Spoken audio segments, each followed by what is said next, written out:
It is 7 o'clock. I think we're still waiting on Councilmember Sharice Hersey to join. Otherwise, I think everyone is here. Jason, Sharice let me know beforehand that she was not sure she would be able to join the meeting this evening. Okay, well, it's 7 o'clock, and as long as everyone else is ready, you can begin. Great. Is the clerk ready?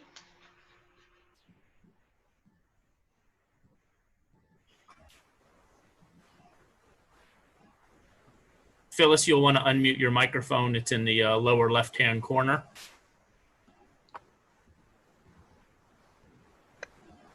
Okay, I'm ready. Okay. Well, good evening. This is a special meeting of the Urbana City Council. It's Thursday, June 25th, 2020. I'd like to call this meeting to order. Will the clerk please call the roll? Ms. Wu, Yes. Mr. Jacobson, Here. Ms. Hersey, Mr. Brown, Here. Mr. Roberts, Here. Mr. Colebrook, Here. Mr. Miller, Here. Mayor Marlin. Here. Due to Governor Pritzker and the mayoral emergency COVID-19 orders, the Urbana City Council chambers will not be open to the public during this meeting. Council members will meet remotely using Zoom webinar. You can watch the meeting on streaming services or on Urbana Public Television or attend via Zoom. I'll be transferring the chair to Jared Miller in just a minute, but City Administrator Carol Mitten had a couple of comments to make before I do that. Thank you. I just wanted to make it clear as we progress through the evening that we will not be answering any questions about the specifics of the Aaliyah Lewis case. There's a pending criminal case. Everything in terms of video that can be released at this time has been released at this time, and all the other videos related to the incident have been flagged. And as the mayor had announced at our council meeting this week, we've hired Hillard Hines to do a third-party review. So for those reasons, we will not be answering specific questions about that case. Just wanted to put that out there up front. Thank you. Thank you, Carol. So with that, I will transfer the chair to Jared Miller to run this meeting. Thank you. Thanks, Diane. So we're going to do a quick little explainer for anyone who may not know why we're calling this meeting, and a little bit about how we're planning to go through the meeting this evening. Jared, before you do Yes. that, do you want to do a amendment? Sorry, would you like to do something suspending the rules? Yeah, we can go for that. I'd ask for a motion to suspend council rules. I'll move that we suspend council rules for this meeting. I'll second that, please. All right, that's a movement by Mary Alice and a second from Dennis. Phyllis will need a roll call vote whenever you're ready.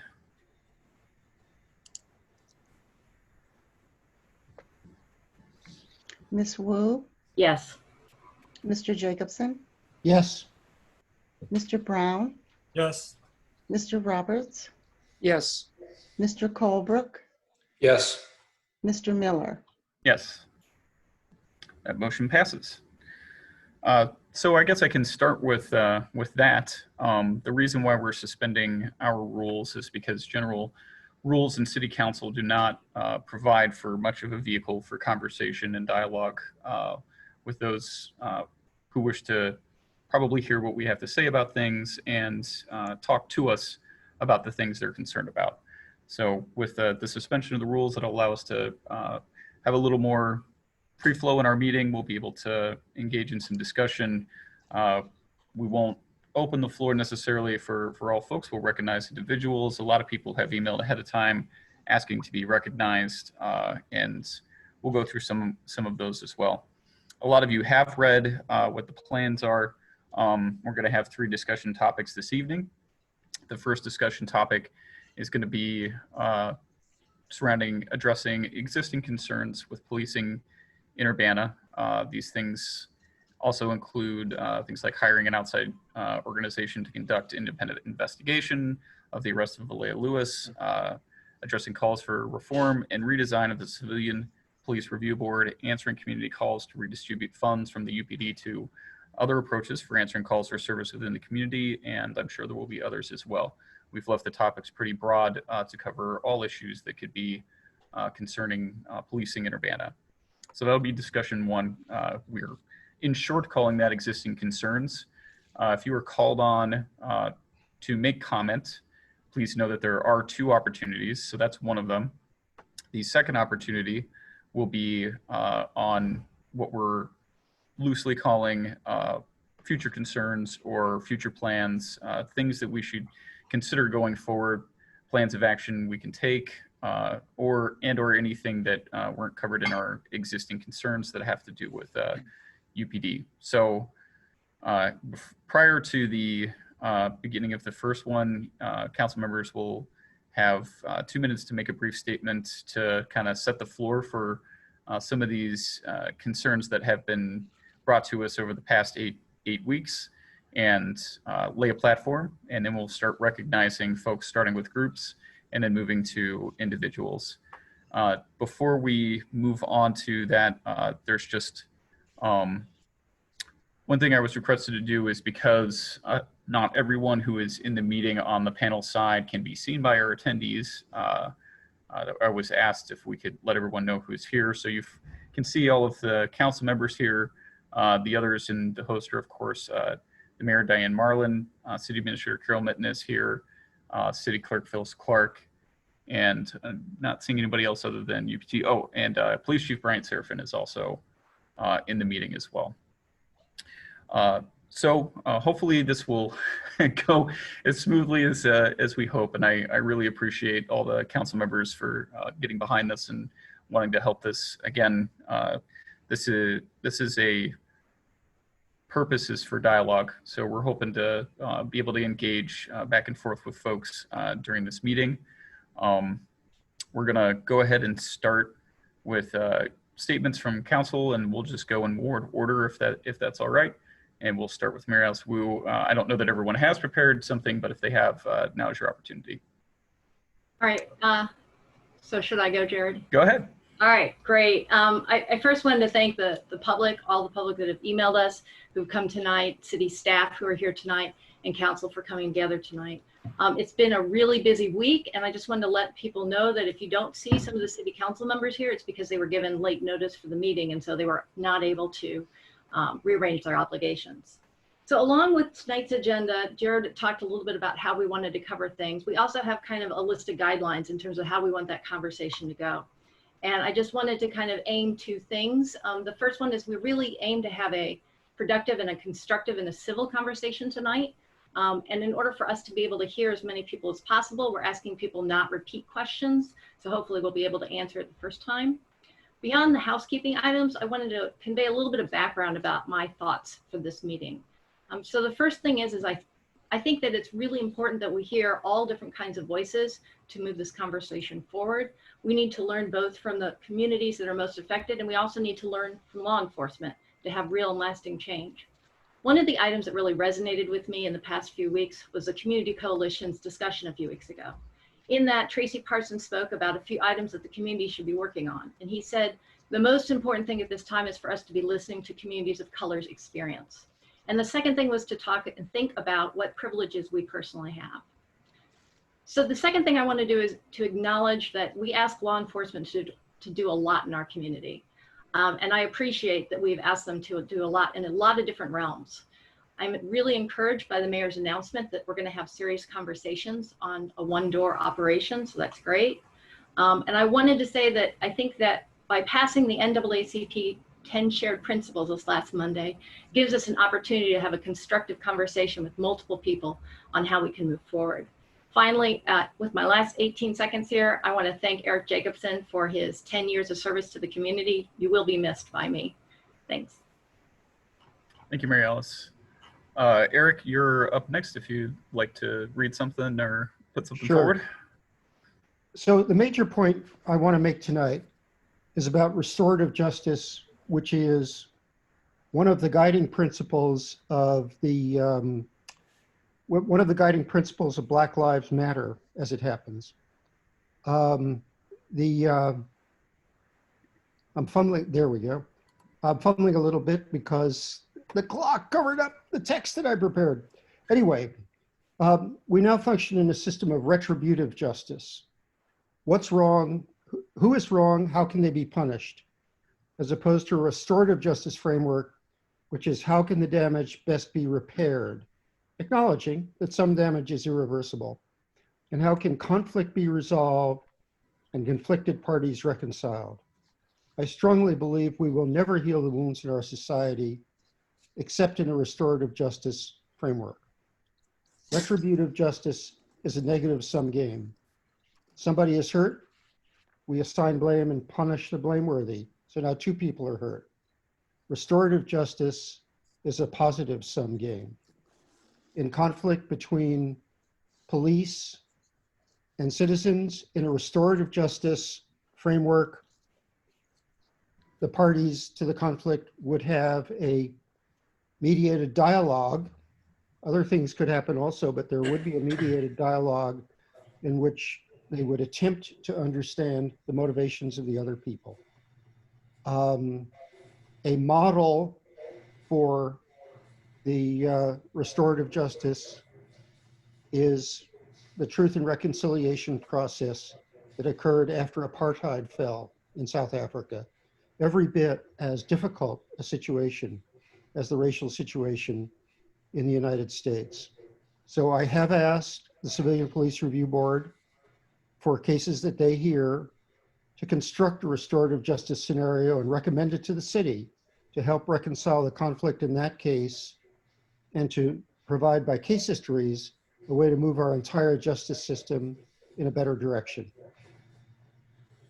Thank you for listening and for the opportunity to have this incredible growth experience for a decade. Thanks, Eric.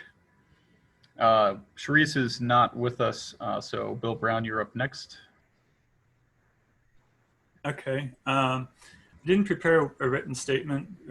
This was, I think, our fourth night of meetings this week, but I have a couple of notes I'd like to talk about. I think the main thing over the past 2 months, I guess, since the April 10th incident, the main thing that came across to me is the over-militarization of the police. I think just the image of multiple people with assault-style weapons behind their cars is not something that I think members of the Urbana community want from their police department. And I understand, you know, the police concerns, and they probably have arguments about why those weapons are necessary. But I think we need to have a deep conversation about that and come to some kind of understanding. We need to have a conversation with the police, and because we are partners in this, they need to work with the community. We need to work with them.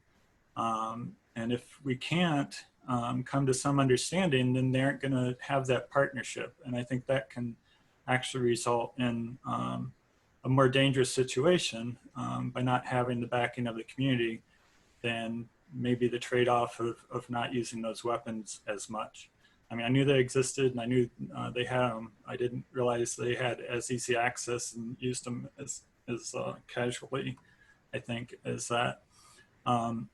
So just quickly, I think the CPRB meeting last night, I watched most of. I thought they made really good progress. So we have taken some steps. I'm interested in seeing the third-party review to see how our response in that particular situation sort of stacks up to the norm. And I hope that if you know, there's suggestions made, that our police department will be able to say, you know, we could do better, we should have done better, and we're willing to work on that, because that's what we expect.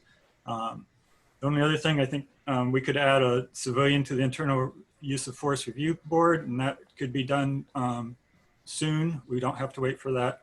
And we need to add a strong de-escalation to our use of force policy. Okay, thanks, Bill. Dennis? Yeah, thank you for the opportunity to address the community and to interact also with my fellow council members. We're obviously at a turning point. I think everybody feels the sense that that is true at this time. And it's a door for, I think, very constructive and significant change in how we look at interactions between the community and the services that the city provides to the community, including the police department and its activities, but also what the city can do to improve its ability to support individuals concerning mental health issues. And I'm very interested also in building methods for diverting people who are interacting with the police to avoid criminal court and be diverted to programs that will give them guidance and sustainability for their futures. So,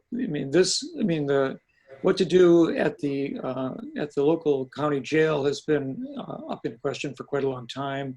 And I think not only is the idea of restorative justice that Eric Jacobson has talked about going to be important, but developing partnerships with the community of healthcare, nonprofit organizations, and the hospitals to offer these kinds of services is going to be important.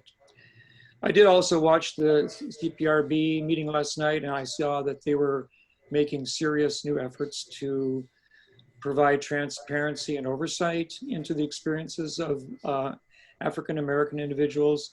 And I think the main thing that can come from all of this is that we're going to have a police force that will be more highly trained and more adaptive and seek out programs that are going to be less militaristic or less force-oriented and more sustainable for humanity and interaction with people on the level of human kindness.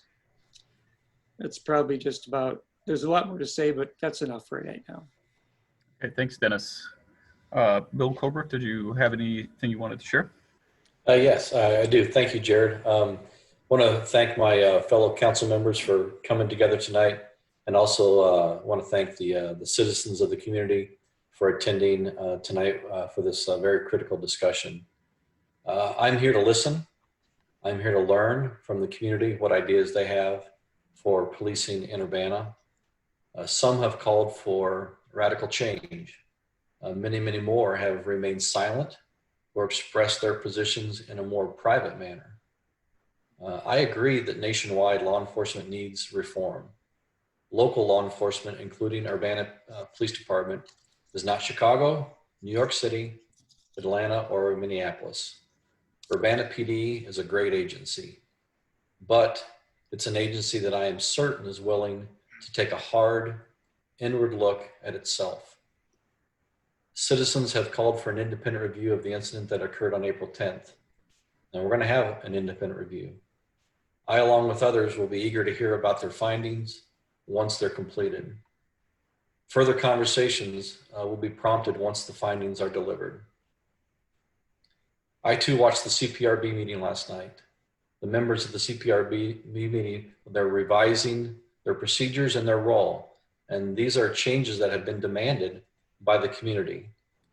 Lastly, I am eager to hear from our citizens and the fellow council members of how we can chart a path forward, and that will be in the best interest of all of our citizens of the community. Thanks.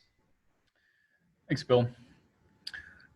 Just for a quick notice, we move into our first discussion item. Mary Alice alluded, but I just want folks to be clear that we are giving priority certainly to folks who are in attendance tonight. All of the emails and statements that we have received, which we have received many, are definitely going to be entered into the public record. I think many of you know that those statements may or may not be read.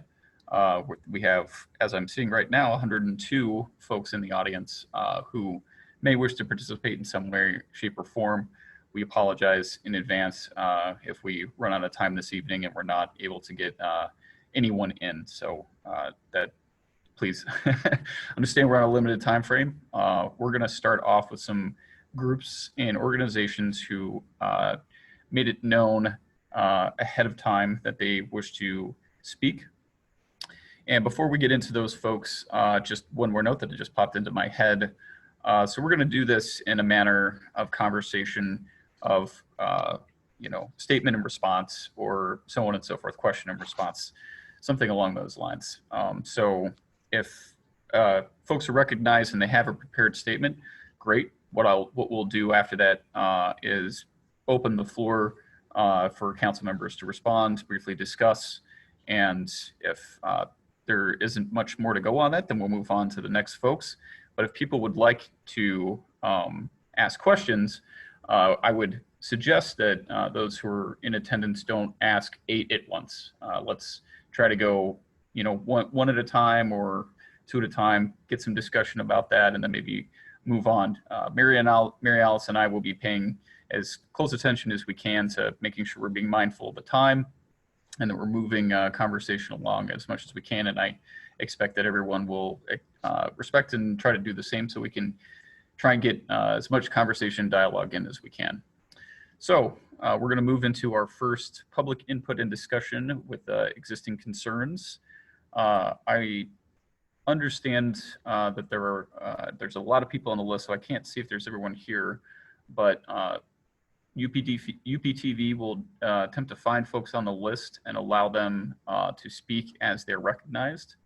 And I'm going to call on 3 Urbana High School students to kick us off. Willem Allen, I'm sorry if I said your last name wrong, Noah Barkley, and Beal Font.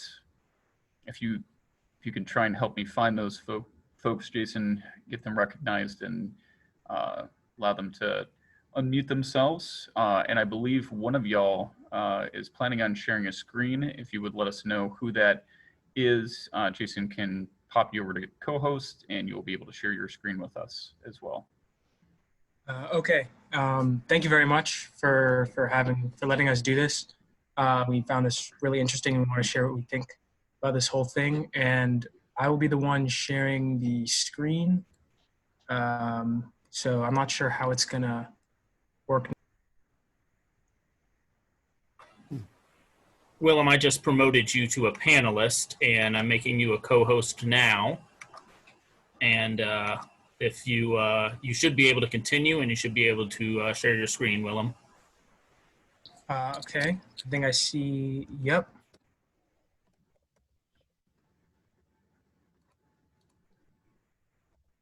Can everybody see what I'm sharing? Yes, we sure can. All right. Let's see if I can move you guys out of the way. Okay. So I would like to thank the council for letting us have this time slot. My name is Biel Fan. I'm from Ward 1, and I'll give my the talking spot to Noah for this particular slide. All right, so police brutality is a major issue in the U.S. currently, and we definitely, I think, in Urbana need to do our part to stop it. And although there haven't been many cases of police brutality in Urbana, with the exception of the Aaliyah Lewis case, I believe that we should take measures to make sure that that number is 0 from here moving on. The Urbana budget also gives a huge portion to the police each year. And the upcoming year, 2020 to 2021, of the $34.3 million that the Urbana General Fund is, the Urbana Police Department will receive 32.7% of that, or $11.2 million, which is an increase of 2.5% from last year. At the same time, 31.9% of Urbana's population lives below the poverty line, and only 5.2% of the general operating fund is supposed to go towards community development in the upcoming fiscal year. We think that a lot more of that budget should go towards community development in order to help those in need in our communities and, just promote community development, I guess. That's all from my side. Okay, so now I'm going to go into some specific policies and actions that we could definitely do as a community, and also for you guys as a council. I think there should be a resolution, a very specific resolution for policy of zero tolerance. There should be no tolerance on police brutality and the usage of excessive force, fireable offenses or prosecution, depending on the case.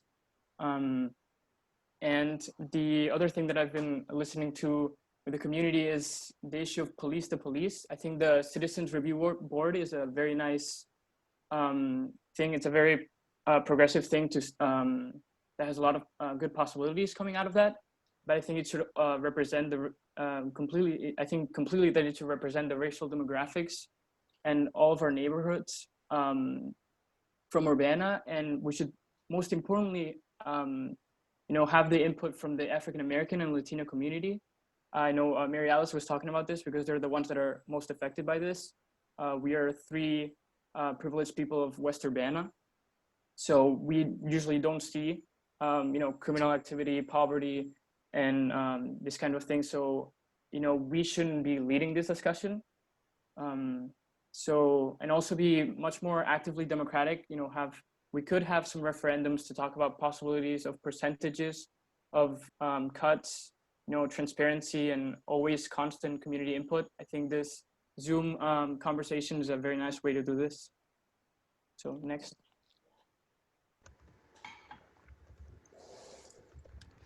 Yes, so there's one way to do this, and I think a great way to start doing this is to see examples of police budget cuts, or just how different communities are dealing with this issue of police brutality in other cities. And so as a person of color and the descendant of a slave, I think that as our society is built on the backs of African Americans, I think right now in 2020, this is the perfect time for people to start making these changes. And I think that the people of Urbana, when they see us take this step, will be very pleased. And this could start a large wave of change around our region, and we could be in the forefront of this movement. So one solution was rather extreme from Camden, New Jersey, where they actually completely disbanded their police force. Now, Camden, New Jersey has roughly double the amount of violent crimes as Urbana in 2019.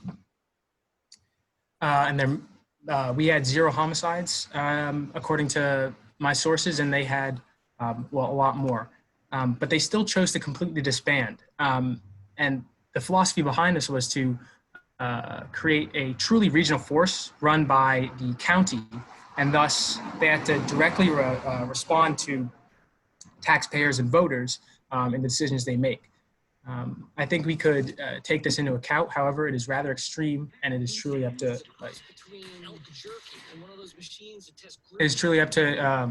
you to decide where we go with this.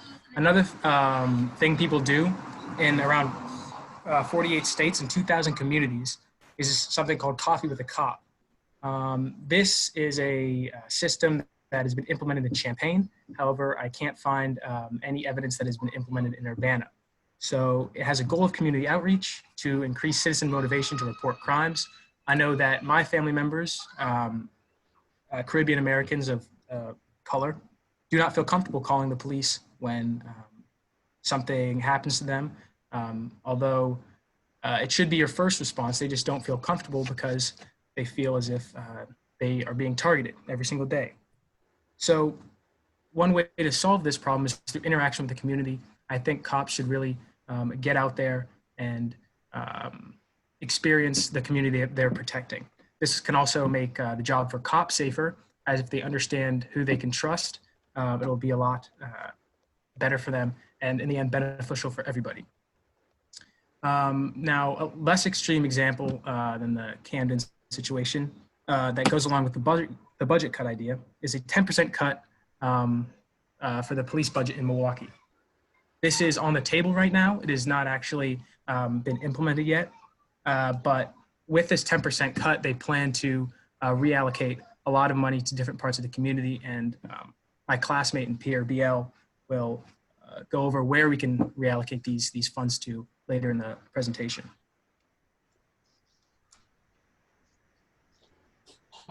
So the budget cut. So we've thought that, criminal investigation and violent crimes would be too controversial to cut for the budget. So we were looking specifically for the $7.5 million budget for police patrol. The reduction of police involvement should specifically be involved in the nonviolent crimes, which are 90.9% of Urbana's crimes. Was the info radar demographic. But ultimately, that percentage should be decided amongst residents and councilmen. The 10% is I know you guys had a 1% cut this past week, I think, of about $100,000. I think that's a step in the right direction, once again, but personally is not enough. So with that money, we could, as we have all been talking about and we have seen in the media, about the reallocation of this budget into hiring social workers, psychologists, paramedics. I know Bill Brown, the ward, I think it's Ward 4 representative, was talking about, police reduction in mental health situations. There was this specific act, the Dallas Right Care Act, in which for mental health issues and situations, there will be a paramedic and a psychologist or a social worker alongside a cop, to interact with that person and definitely de-escalate the situation and have the right professional care. So that funding can also be going to public education and community programs. I know there's a couple of Chicago youth summer programs that have cut crime significantly. So there's something else that we could do. And then I think there should be more requirements to becoming a police officer. I was looking at the Urbana, they're joining the Urbana Police Department. And, there was some specific wording of like being objectively or or righteously. I think there should be more specificity in that, maybe a class on like social interaction and community outreach. I know there's some classes on procedural justice, bias-free policing, ban profiling based on economic or racial characteristics, demand de-escalation, a class on sexual misconduct. So these are all possible ways that we can reallocate that cut from that 7.5 million that would be decided in the percentage amongst residents and councilmen.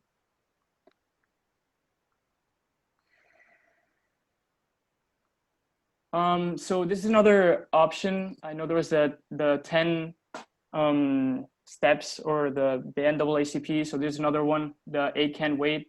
I'm not sure of the stance right now, but these are definitely some great things to look at and ban. So I would like to thank the council for allowing us to speak. Very grateful to have, see the real local democratic action going on. So yeah, thank you so much. Thanks, Bill, William, and Noah. Stay on the line. Don't mute yourselves or go away.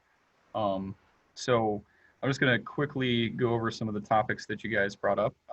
We heard topics on our budget, zero tolerance on excessive use of force, CPRB members needing to reflect racial demographics, input from making sure we get input from those most affected by police, possible voting referendums, transparency issues, continued community input, community interaction with police, 7.5 million budget cut for police patrol, reducing police role in nonviolent crimes, alternative response mechanisms, funding community programs, stricter hiring policy, and police education.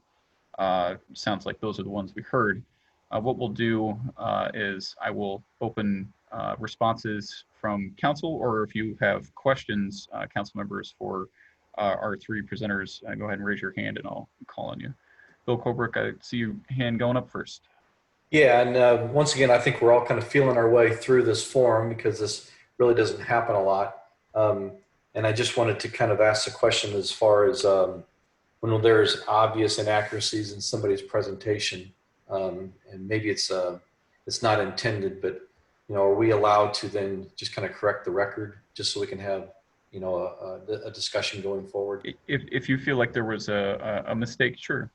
Yeah. So I just want to address what did you hear? the Camden, New Jersey. So that's brought up a lot in discussion. It's my belief, it's my understanding that there was rampant corruption in Camden, New Jersey. So rampant that they needed to disband the entire department. That has nothing to do with Urbana PD. But they just didn't disband the department and leave the city of Camden without police coverage. What they did is they reorganized an county department, which still gave Camden, New Jersey, police protection.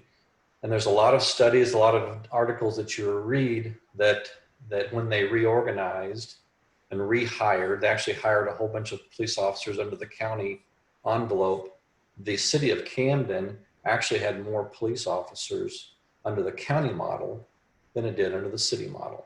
So I just want to caution everybody whenever people talk about, oh, well, this city, defunded, they abolished their police department. I don't know of one city in the nation that has any size at all that has zero police department. That's a needed thing in society. And I just want to caution everybody going forward on talking about, complete abolitionist of a police department, because that just doesn't happen in bigger cities. Thanks, Bill. I'll give a chance for Noah, Beal, or Willem to respond if you guys have any comments back to council, and then we'll move to other comments. Okay, yeah, thank you. So when I was researching that issue, I actually did see that, and I realized they actually hired back most of the police officers that were temporarily laid off. And so I completely understand you can't leave a city without police force. That just doesn't happen. However, the main point I was trying to point out there was they shifted it to a system where the police officers can be held accountable directly by the citizens of Camden, New Jersey, through a democracy. So that was the main point I was trying to make there. I'm sorry if I made that unclear. Thanks, Willem. Mary Alice, you're up next. I just want to recognize that Sharice did join the meeting for the record. Oh, thank you. I first want to say I'm really impressed with this presentation, with these people pulling together all this stuff. It's a lot of work, and I really appreciate you coming tonight. This is part of what I was hoping to hear tonight, was a lot of different ideas on how we can work together to find solutions. I will say that I agree with a lot, and I disagree with some, but I just wanted to thank you basically for coming and being so well prepared. So that's just it. All right, thanks, Mary Alice. If any council members want to touch on those topics briefly before we move on to the next group. Eric, I saw your hand, and then Sharice.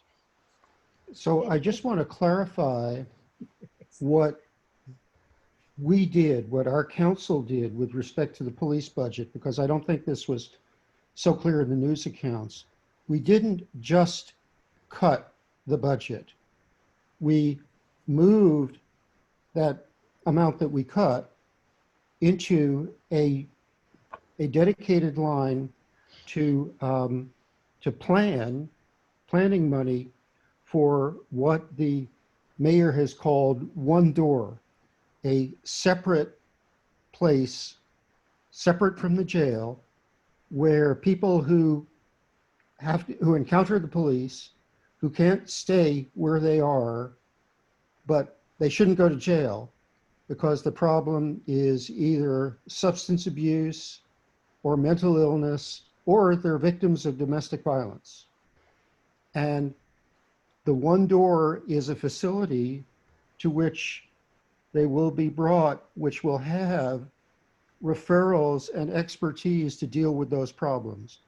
So it's not a token. It is a start towards getting the police out of the social service and mental health business and letting them focus on the business of protection, of criminal protection. Thanks, Eric. Sharice, everyone did get a chance to say a statement. I just realized because you joined late, you did not. Did you have something that you wanted to say, or did you just want to respond to what was going on? Right now, I just want to respond because I'm gonna have to go and check on my mom. Okay. I just wanted to say I thought it was that there were some good ideas that these young men presented. I liked the coffee with the cop. I liked the also the more requirements regarding police officers getting to know, and I've talked to Brian about this, maybe walking a beat to get to know their community that they're policing. And I think that those are great ideas. And it wasn't 1% that was cut. Also, it was 2%. And Yes. and like Jacob, Eric was saying that you know, those monies will be, we're hoping to funnel those into something I imagine that would be connected with the city, because otherwise we're talking about dealing with a different entity, which is the public health area as far as mental health. I do agree. I think that even now, and this is something that I was discussing with someone about, how maybe police officers should also be more maybe less evaluative and on some levels with nonviolent issues, and have to, for example, what happened in Atlanta recently, I felt very strongly if those police officers had just called the EMTs as soon as they saw the man behind the wheel of the car unconscious, because you don't know what's wrong with them. And they were not in, and all they need to do was just say, you know, we need EMTs here to check this guy out. And you could have easily found out if he was under the influence, or if he was in a diabetic coma, or if he'd had a stroke or a heart attack or something sitting behind the wheel of the car. That could have been totally alleviated just by doing something as simple as that. So, but you young gentlemen did, I heard your proposal, your information, or your suggestions and your ideas, and I thought it was compelling. Thanks, Sharice, and thank you to Willem, Noah, and Beal for bringing that to us this evening. All right, we're gonna keep moving along here. It's 7:40. Could I comment? Oh, I'm sorry, Dennis. Quickly, really quick, if you may, I so know we we're can using keep up our going. time. You know, so there's been a discussion about coalescing community resources to address those who the police are interacting with, who have should be redirected not to the criminal area, but to mental health and psychological health and social health. And so the mayor is making a suggestion, and we've learned that she's already working with Carl Hospital and Rosencrantz and some of the other healthcare providers to form kind of a coalition for that. And I think that's an incredible first step. So I'd like to point this out. That service needs to have a home within the community. And right now we have a building in the downtown area that is being underutilized and might even be sold.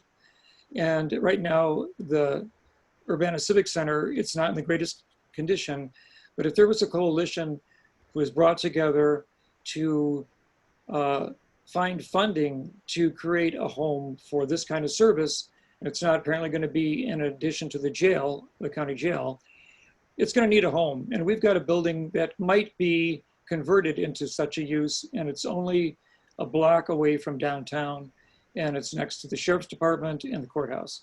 So I'm just going to recommend that the city consider using that property as a base for operation. Cool. Thanks, Dennis. All right. The next group I was told Naomi was going to come from Pain for Peace, but then I was told it may not have been her and maybe someone else. If there is a representative from Hey, Pain for Jared, Peace. the mayor wants to say something. Oh, I'm sorry. I Just didn't a- see you, Diane. Just a quick response to Dennis. The group has already identified a home and that information will be shared in the proposal. But I appreciate the suggestion. Sure. Cool.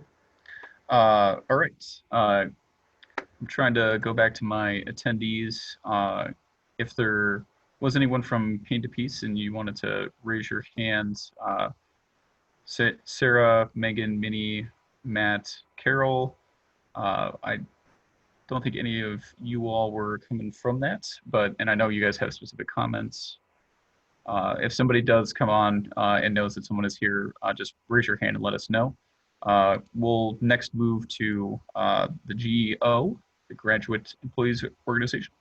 If we have a representative from there, I wasn't told who might be showing up to talk from them, but if someone's here and they would like to read the statement. Let's see. I got Aiden, whose hand just went up. Aiden, I unmuted you, or let us know if you're from GEO and you're wishing to speak.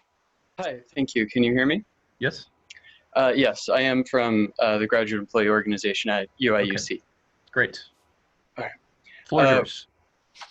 We at GEO believe that the purpose of a labor union is not only to achieve fair wages and working conditions for our members, but also to build a better world for all. This historical moment requires us as graduate workers to speak truth to power and stand in solidarity with the people of Urbana. We are not interested in a community role in policing. We are not interested in discussions about changing police culture, training techniques, or policy. We are interested in abolishing policing and building new systems that actually support people's safety, health, and well-being. We are interested in eliminating the chances that police will brutalize, incarcerate, or kill someone. We are interested in addressing the underlying problems of poverty and racism in our community, which policing does absolutely nothing to solve. Mayor Marlin has said that the budget will be revisited in September. In the meantime, how will the City Council respond immediately to the call to defund, reduce, and ultimately abolish the police? Rather than propose specific solutions about where we think the money should go, the GEO believes the city should put the power of decision-making for the budget directly in the hands of people most impacted by police violence and disinvestment. To achieve this goal, we propose the following. At the public hearing on Monday, former City Council member Danielle Chenoweth proposed converting the recently passed budget into a quarterly model and instituting an ongoing participatory budgeting process in which residents might brainstorm ideas, propose projects that speak to local needs, and then vote on project funding collectively. These projects must not be made from the top down, but decided directly and democratically by the communities most impacted by policing. Such projects could be the neighborhood people's assemblies mentioned in the Champaign County Anti-Racist Coalition's demands, or emergency care response teams suggested by Ms. Chenoweth. Community members have also proposed initiatives for housing, education, healthcare, childcare, non-coercive mental health services, ending the criminalization of unmet mental health needs and drug use, and other services that support public health and safety. Whatever form they take, they should not be tied to policing in any way. For these changes to be effective, we must decouple the concept of policing from our ideas of safety, and in doing so, transform our understanding of what public safety means. City Council must use public resources to provide tools and support for all community members to participate in budget discussion.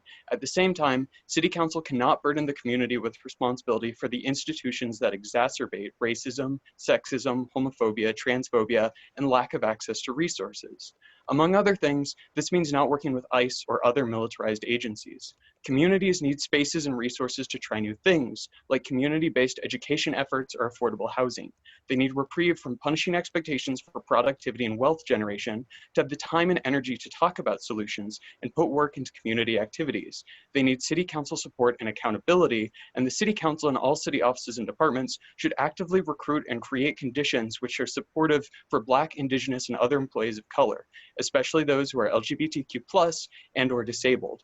The composition of the City Council is not reflective of Urbana, which reproduces racial inequality and oppression. Finally, we must recognize that no one aspect of society exists in isolation, but that all systems and infrastructures are interconnected. Any approach taken by City Council must commit to defunding and ultimately abolishing the police, continuing to provide support and space for local communities to decide how they want to help move Urbana toward genuine community repair and accountability.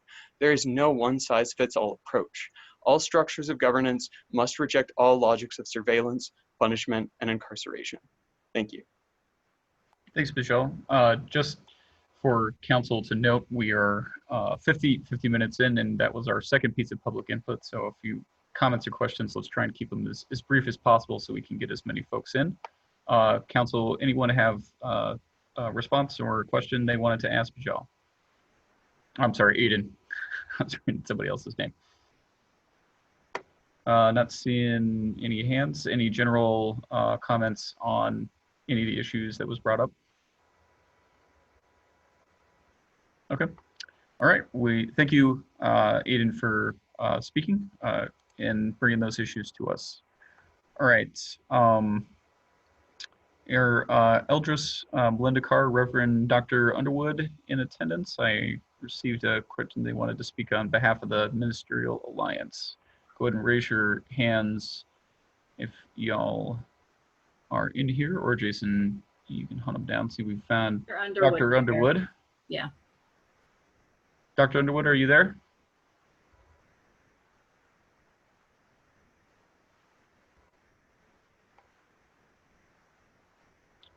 We'll give her a moment.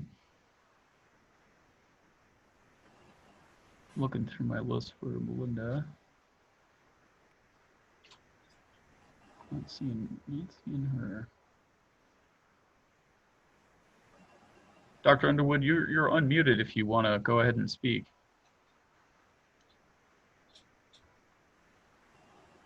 So you're raising her hand, so I think she hears us.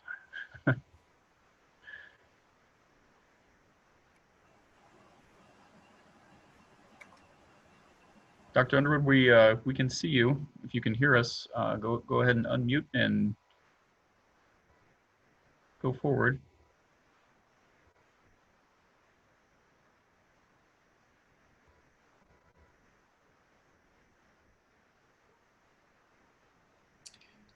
No, doesn't look.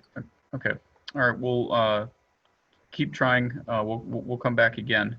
The next folks in, unless there was, I'm not sure if we got somebody from Peace for Peace here yet, but I'm going to go ahead and go to Stop Police Violence CU with Bijal Patel. If you were in the audience, go ahead and raise your hand, or Jason, if you see him, go ahead and get him ready to speak. Bijal, you have the floor. Yeah, hi, can you hear me? Yeah, we can hear you. Is there a chance that you could enable screen sharing so I could share a slide as well? Yeah, absolutely. Jason, can you pop him over to panelist?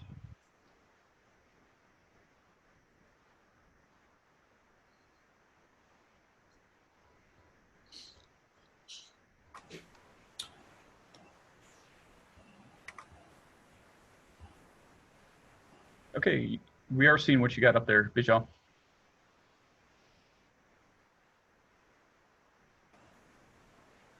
I think you do need to unmute your microphone though, but we can see. Okay. There we go. Okay, so now you can see it, right? Yep, go ahead. Okay, great. So the slide is just a quick summary of the points I'm going to say. Okay, so I'll just read my prepared statement then. So hi, this is Bijal Patel, speaking on behalf of the group Stop Police Violence CU. So I'd like to discuss two very specific topics. So the first is to give our perspective on the Urbana Civilian Police Review Board, and to briefly discuss the list of urgent recommendations that we put together and circulated as a petition. And then to give a very brief update on where we stand after the CPRB meeting yesterday afternoon. So before we start, I'd like to say that, yeah, this is just one specific aspect of a pretty large process, but it is a critical aspect. Basically, no matter what policing looks like after all these changes go in, oversight of police by civilians is going to be critical. And right now, the CPRB is the board which will handle any kind of, basically, any kind of complaint from the public. And this is our method of oversight, basically. Okay, so I want to share the work that we're doing so far as a starting point for other community members and just try to draw attention, not just for the council, but also for the community members who are listening. So as a quick introduction, so the City of Urbana has a Civilian Police Review Board, CPRB. It's basically a set of appointed members of the public who currently are intended to meet to review appeals of civilian complaints against the Urbana Police Department. So basically, if you believe you're victimized by the police, this is the body that's tasked with providing accountability. Since its creation since 2007, the CPRB in Urbana has largely failed in its mission to exercise oversight of Urbana PD and to provide meaningful accountability for citizens. So alarmingly, the board has largely failed even to meet on a regular schedule, and over the past few years, they've only issued responses to 4 complaints in their entire history. So in violation of their own ordinance, board members are untrained, have not delivered required public reports, and have largely simply existed to give a veneer of respectability to an unaccountable system. So we've put together a thorough list of recommendations which anybody can view and read. So I initially had written by contacting me, but now, from the slide, you can see this link. There's a change.org petition. This isn't meant to incorporate everything. This is just what a few of us have put together as a sort of starting point. And we provided this to CPRB, and we're happy to hear that they're starting to look at this and using that in their own considerations. Obviously, they've suggested many of the same things that are on there, but it's a good place to get started. So what I want to really quickly address with the rest of my time is, so one key issue that we're trying to address with these recommendations is that it's nearly impossible to get a complaint in front of the CPRB in the first place at this time. There are lots of ridiculous administrative barriers, such as time limits on submitting forms that city staff have used to simply delay submission of complaints or reject them outright before they're even seen by the board. So one key issue basically is that gatekeeping by the city staff defeats the entire purpose of the independence of the board. Secondly, the CPRB as currently formulated is largely powerless, even if they did follow their own ordinance. They're not able to subpoena officers for further discussion or conduct investigations of any kind, and they're even banned from knowing the officers' names in the complaints that are filed. They keep no public records, and they have not released statistics in any meaningful way in the past. So we urge members of the public and council to read the petition and communicate their support or concerns to the CPRB board. So now a quick point on the meeting from last night. So last night, the CPRB board members and city staff held a meeting to discuss future plans. So the agenda and the video are online, as always, but I wanted to mention just a few points. So at this stage, as one of the council members mentioned earlier, the CPRB is very focused on redefining its role and attempting to bring itself back into compliance with the ordinance. And so our group is 100% in support of that. There were 2 really worrying points of discussion, though, that showed up in yesterday's meeting. And so we're urging the city council to pay attention to these and get involved with them. The first is that there's a currently situation where no CPRB board members have received the training that the ordinance says that they're required to have before they participate in the board. Basically, this sounds like a kind of meaningless administrative thing, but the CPRB board itself has decided to hold off on taking any binding votes until they resolve the situation, which means at least 2 weeks before their next meeting. So I urge the city council to intervene and make sure this is resolved ASAP. Until this happens, the CPRB can't really do anything. And secondly, at last night's meeting, there was a worrying suggestion by city staff to implement a sorting process for complaints to the CPRB, where some fraction will be handled internally by city administration and Urbana PD. We're kind of shocked to see this because one of the main issues that's happening with the CPRB right now is that they don't get all the complaints. And the majority of the CPRB board expressed a willingness to go along with this suggestion. So we're just urging council members and the public to make sure that it's clear to the CPRB that they will need to see all complaints and that they need to have decision-making power. So please pay attention to this going forward. Thanks. Thank you, Bijal. I do know that Mikhail is the CPRB chair, is in attendance, I believe. If he wanted to raise his hand, if you had any comments, I see he did. You should get unmuted here in a moment if Jason will click on you. And Mikhail, if you want to offer any comments, we'd appreciate them. Yeah, thank you, Jared. Can everybody hear me? You're pretty quiet. I got an earphone in so I can hear you, but I don't know if others can. Now? There you go. Okay. Okay. Thank you. Thank you to Bijal for those comments for the petition and the group. Yeah, we are doing what we're trying to get ourselves back into compliance. I think that's accurate. I think I don't want to contest sort of the essence of that presentation because I think the essence of it is probably right on target. But there are some minor points that I think probably are worth correcting. We have for the 4 years that I've been on the board, we have served as an appeals board.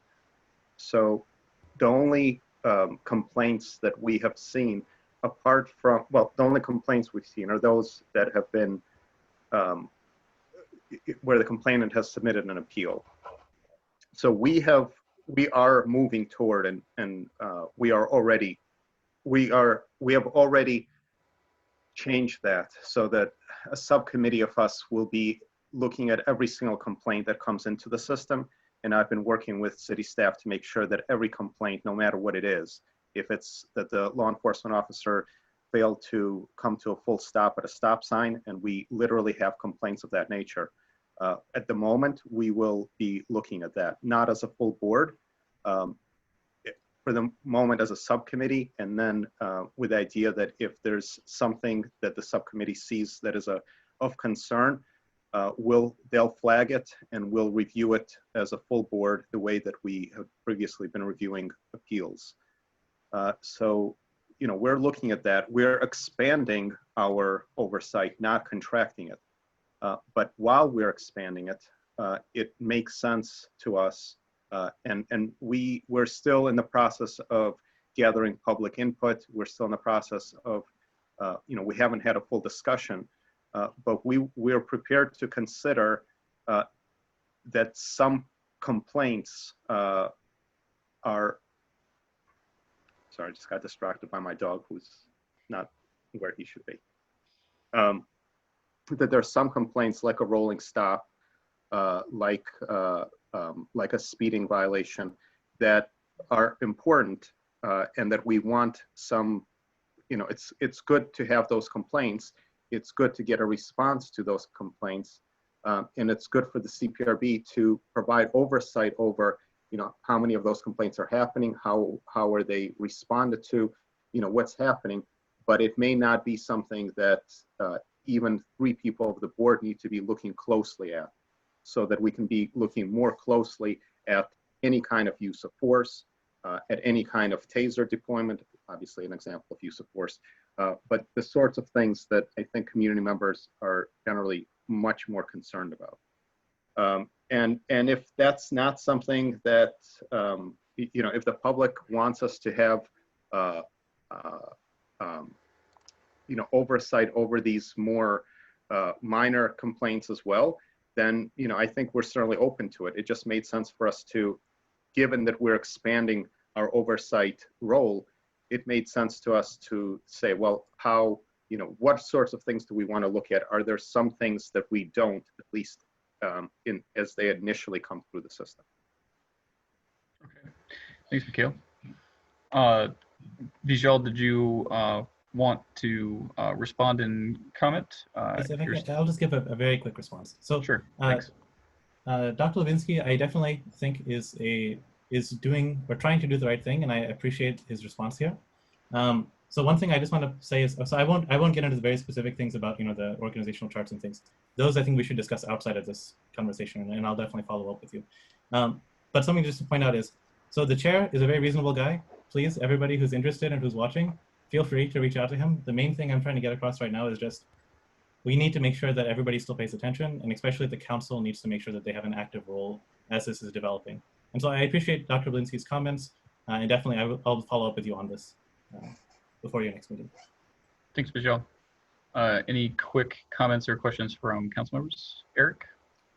So I did submit a written set of points to the CPRB meeting. I wasn't able to attend it, but I'll just recapitulate. And some of them I think there's going to be universal agreement on.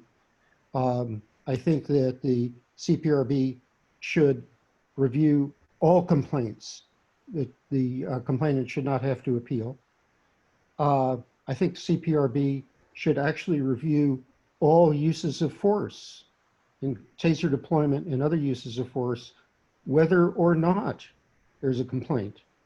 I think it's important to get a broad view of all of those. And I would like the CPRB to take on an additional task for each complaint to construct a restorative justice scenario for reconciling the conflicts that led to the complaint and urge that that scenario be implemented. I think that could be very important in beginning to heal the wounds that we're trying to heal. Thanks, Eric. Quick other comments? Bill Colbrook. Yeah, Councilman Jacobson, could you just expand a little bit on that last point? So you said so you want a restorative justice lens to be used on each complaint. Could you just give an example? Sure. There's a complaint that a police officer was behaved improperly, and this could range from being simply rude to actually to being unnecessarily aggressive and physical. So in addition to judging the validity of the complaint, there would be ultimately a mediated conversation between the complainant and the officer, in which each one would try to explain the perspective that they came to that encounter with. Because what is often happening here is that the police officer has one perspective and the complainant has a totally different perspective. Here's the most dramatic example. The police officer suspects that the complainant is armed. That suspicion turns out not to be true. The complainant knew that he or she was not armed. So we'll maybe believe that the police officer was just incredibly overaggressive. The police officer in this case has a very different perspective. The loop should be closed so that at least they may not become reconciled. They may not come out of it being buddies, but they will at least have learned something about the perspective of the other party. And who would you propose being the mediator? Somebody from the CPRB?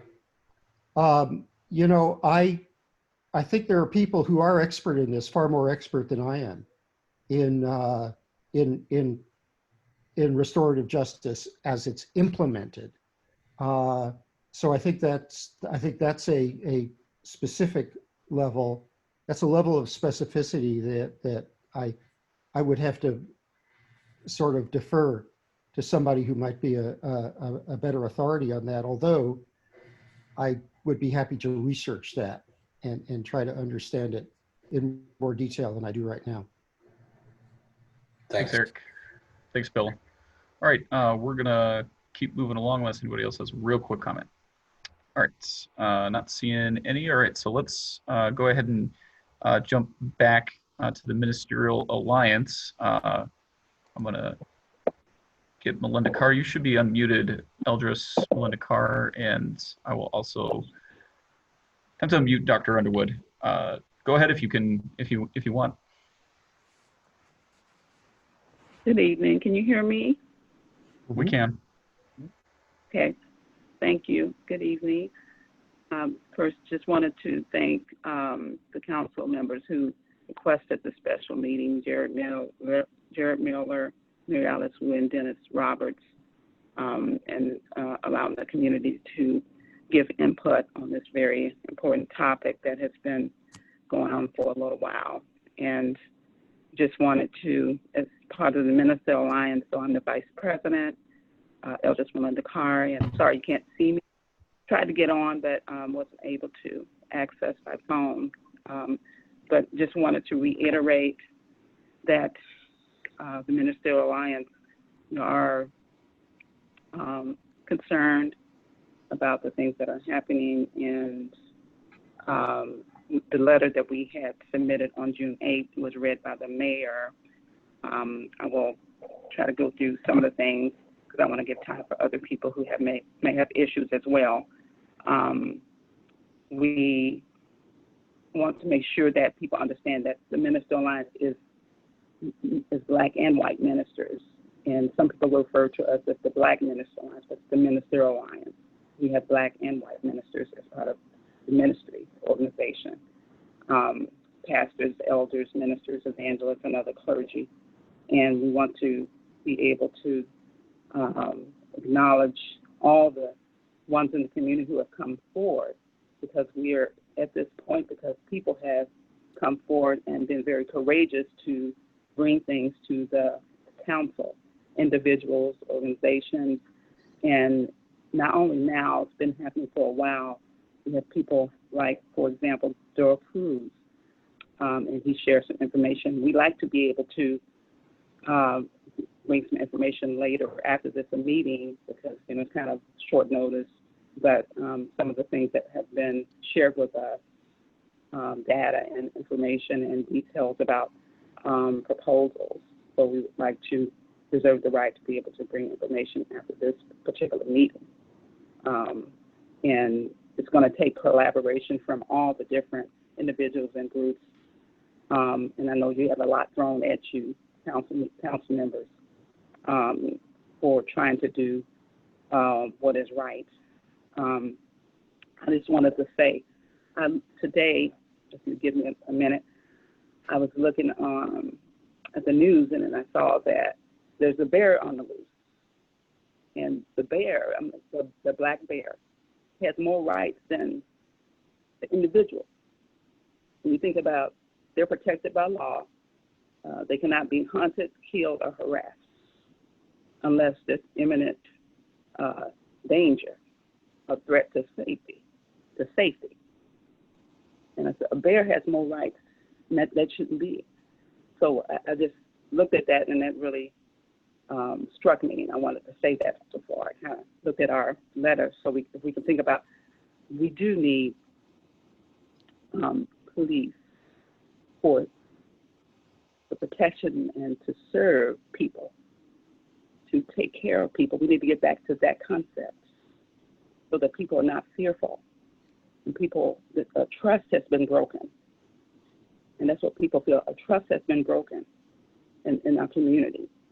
Leah Lewis was captured not only by police body camera, but social media. Someone stepped out and showed us a different point of view, just like the George Floyd video. But there are others who were not captured on video that we don't know about. So that's only because that's been brought forward. We don't know what else is out there. People who have been possibly brutalized. So I want to say that. Some of the things in the letter that we submitted, we said a public outcry is heard. We can keep continuing our commitment to advocate against racial injustice, or we can say white supremacy. We've read that throughout in the past several weeks. We again grieve over the loss of Black life that mattered, George Floyd in Minnesota, countless other Black lives, including Ahmaud Arbery, Breonna Taylor, Eric Gardner, and Michael Brown, have been lost due to excessive force, or cruel and unusual punishment, leading to death caused by a police officer or by a citizen with racial prejudice. So we acknowledge the very courageous acts of local individuals of all races in Champaign-Urbana who have stepped up, served as watchdogs, providing videos to the public and speaking out during public input relating to the arrest of Leah Lewis on April 10th, and exposing critical areas of misconduct, violations, and lack of oversight within the city of Urbana, the police department, and the Civilian Police Review Board.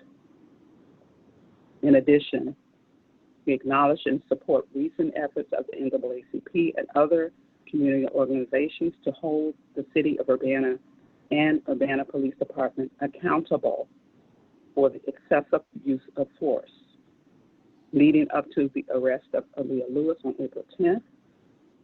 The NAACP has called for an internal affairs investigation. You know, that's in the works in this case, and it's holding the Urbana Police accountable.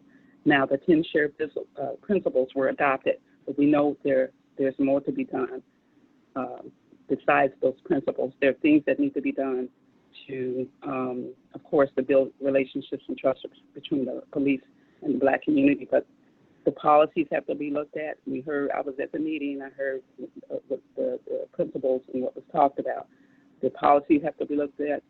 There are changes that have to be looked at in a more detailed way, because the 10 principles will not take care of the issue of the oversight that needs to be done, the changes that need to be done individually in the department for the officers and how they respond to citizens in the community.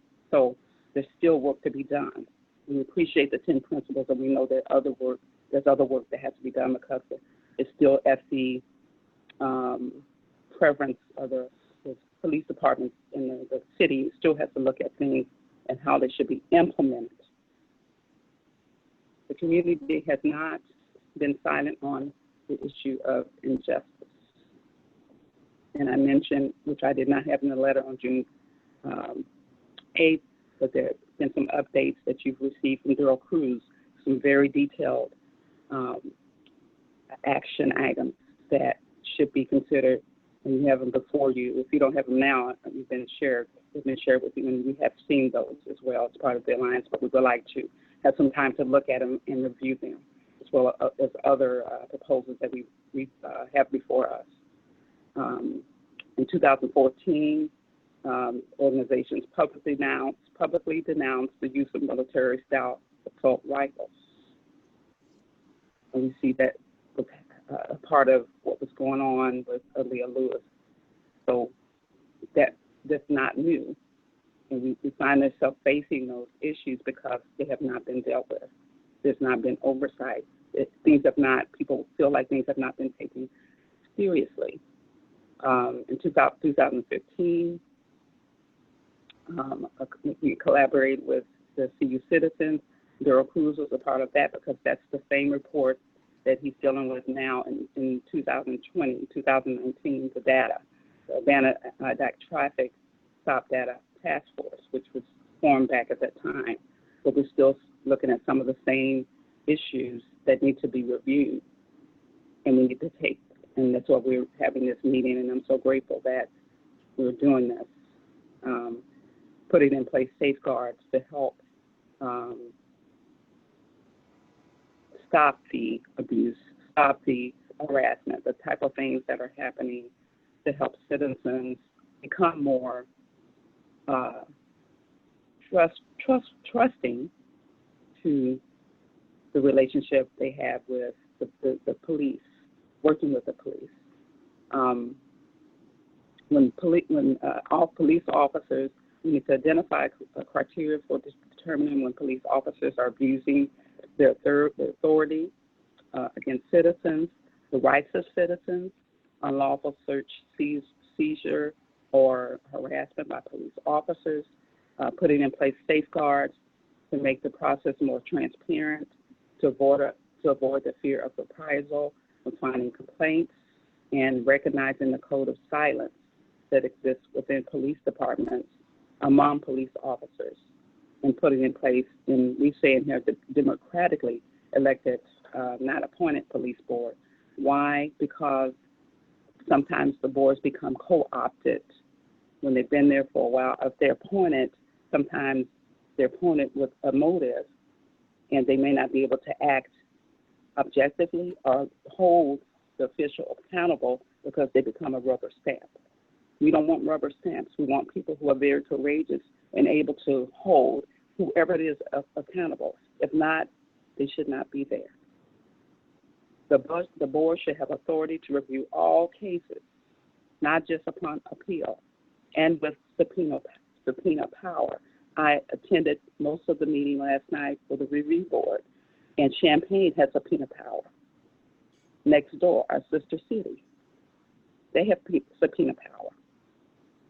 So I think that should be looked at if this board is really going to be a serious board and do what we envision as a community for it to do, is hold those who are misusing misusing or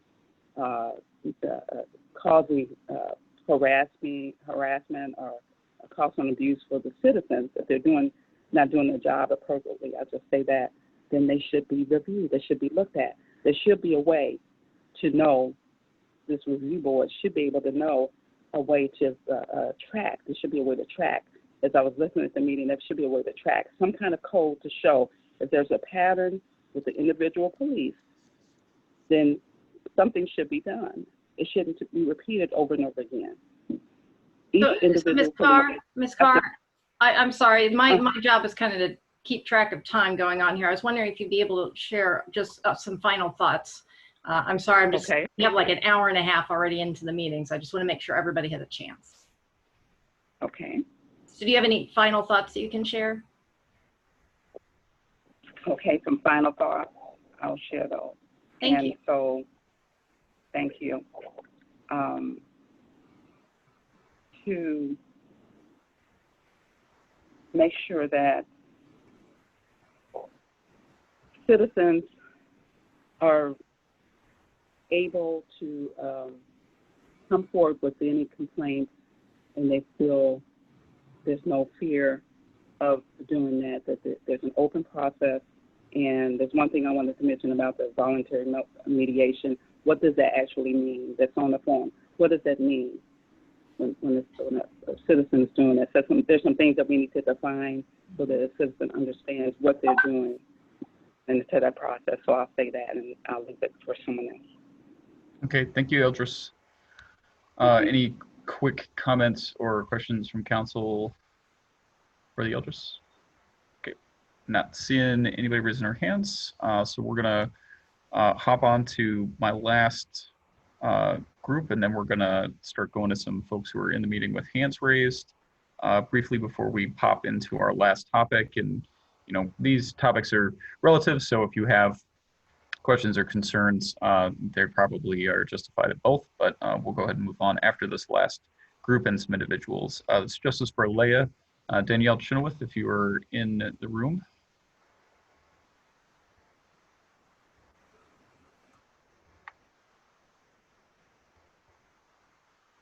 All right, you should be able to unmute.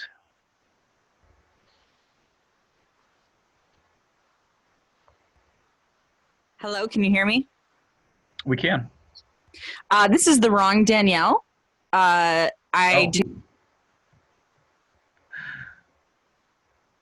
Sorry, other Danielle. I've got Danielle Chenoweth.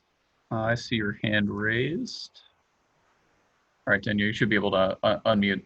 Yes. Hello. Hi. Hello. Danielle. Sorry, other Danielle. No problem. Good evening. I represent a support and strategy group that formed after police brutalization of Miss Aaliyah Lewis on Friday, April 10th. We have operated under the banner Justice for Aaliyah. Ms. Lewis had her first court date this last Tuesday. Nearly 100 members of the public showed up early in the morning to support her and call for her charges to be dropped. They represent a fraction of the many hundreds of residents, professors, cooks, public officials, organizers, business people, service workers, students, and nonprofit leaders, all telling you, city leaders, and the state's attorney that police actions are not in line with our expectations, and you must withdraw city support for these charges. Unfortunately, we have had zero progress. Ms. Lewis, a 21-year-old Black woman just starting her adult life, was told she still faces all 4 felony counts and many years in prison, in excess of 10 years. Council did raise concerns, and the mayor and city staff did initiate an investigation and plan a forum about the NAACP shared principles.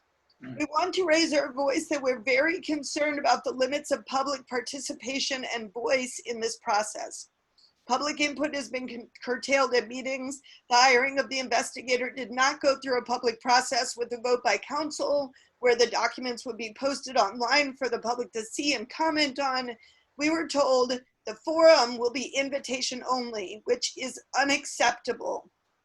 The special meeting today is the first time we've had an open conversation. We want to thank council members Miller and Wu for organizing this. We demand the so-called public forum be truly public. The investigation and all its related documents should be made fully public. This is a key political moment where many people who have never spoken before public bodies are speaking up. It's very important that we listen. I appreciate, as a side, I appreciate Mayor Marlin's pledge and smile politely today to, quote, tackle disparities revealed in the traffic stop data by focusing squarely on the policies and practices that created them, and her apology for not focusing on traffic stops earlier. Thank you. We are glad the scope of the investigation is not limited to a review of the internal investigation only, but also police policies and practice. A look at the allegation that police asked the Facebook videographer to take down his video and provides for community input through stakeholder interviews. We want to be clear that for the investigation to be considered valid, the investigators must meet with individuals and groups who have really been putting the work and sweat into police reform and oversight for many years. This includes representatives from CU Citizens for Peace and Justice, including Gerald Cruz, whose name was mentioned, Martel Miller, the Ammonses, HV Neighborhood Transformations, Paint to Peace, our young people, Champaign County Anti-Racist Coalition, which is a new coalition, CU Showing Up for Racial Justice, the Graduate Employees Organization, First Followers, NAACP, Stop Police Violence CU, and me with the videographers and our group.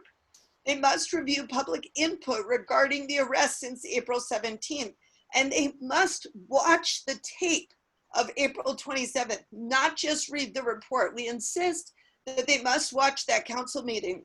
They should review the history of racial profiling data in Urbana.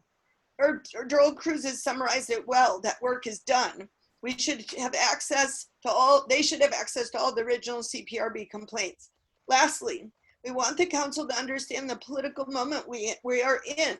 The police structure as we have inherited it is not working.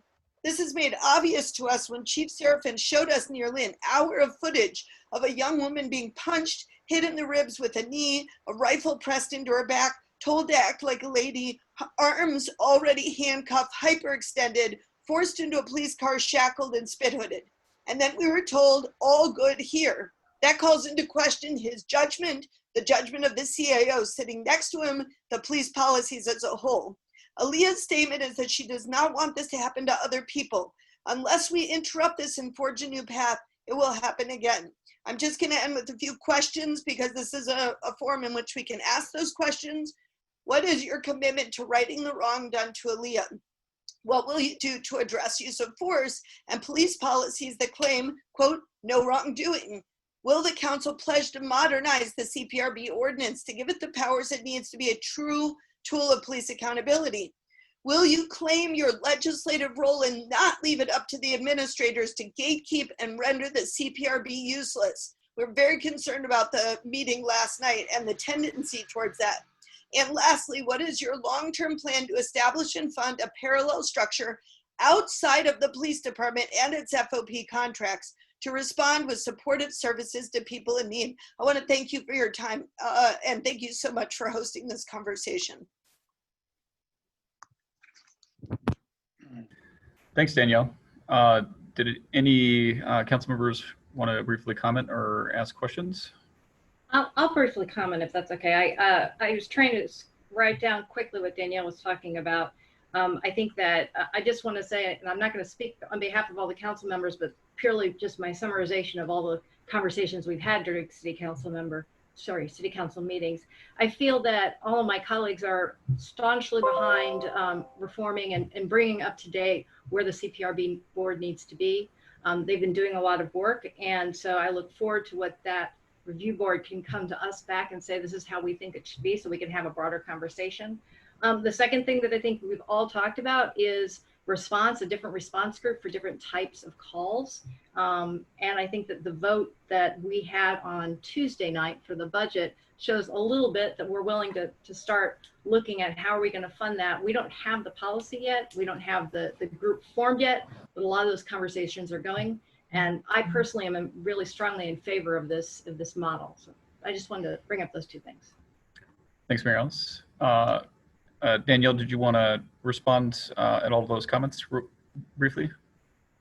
Just I'm in the one door has actually been in progress for a long time, and it is within the police structure. It is a first step that is not new, although we are starting to launch it. And there's been a lot of work with that. I just want to be clear that our position is that it's really important to think about a parallel structure outside of the police department, and to think about the flexibility that you get from that, and really ask yourself the question, when do you want someone with an assault rifle to show up? When is that appropriate? And think of all the times that we don't want that, and think about, and someone with a gun, how can we develop different response structures so that people feel safe in calling those response structures and can get support from it? Thank you so much. Thanks, Danielle. Any other quick comments from council for Danielle, or just questions for each other? Dennis, go ahead. Yeah, I really appreciate your interest, Danielle. You've always been a really strong voice for social justice in the community, and we appreciate your work as the township supervisor as well, because a lot of the, ultimately, probably a lot of the funding that's going to be initiating some of the programs that we seek to change will probably be coming through the township budget as well, for supervision and distribution. And yes, the independent review is going to be wider. It's not going to be really narrow. It's going to have a rather wide scope, and I think it's going to be very satisfactory to find out not only about particular experience that was recorded by video cameras, but also generally how our policies stack up compared to national goals and some of the new trends of understanding police work. So I would say bear with us. We have to create some new and original pathways, and we can't just spring them up, in 3 weeks or something like that, but we're going to be working on it. Thanks, Dennis. I'll offer just one brief CPRB comment that I wanted to say to Mikhail while you're here listening. Mikhail and all others who are considered on this, I would strongly and vehemently recommend that you guys ask for an opportunity to give a presentation on the current status to the council when we're, so many of us are watching meetings. We're certainly not allowed to attend or offer comments while you guys are discussing things. But if you were able to come with the vice chair and yourself to council and give us a presentation, we'd be able to talk to you about some of our ideas in further detail. And it's possible we may have another special city council meeting just for the topic, because it is complex and a lot of issues to discuss. So that was my last one. And I think we are through the rest of our groups, and we're gonna go to selecting a couple of folks before we move on to future ideas or future actions on existing concerns. So again, we're gonna, If I can interrupt for just a second, I'm just keeping Alice. track of time. So it's 8:34, and I am in full support of letting some individuals talk, but I just want individuals to know that I'm going to start trying to keep track of time. I'm not trying to cut off anybody, but just want them to be aware. And folks will have the chance in the next topic to discuss as well.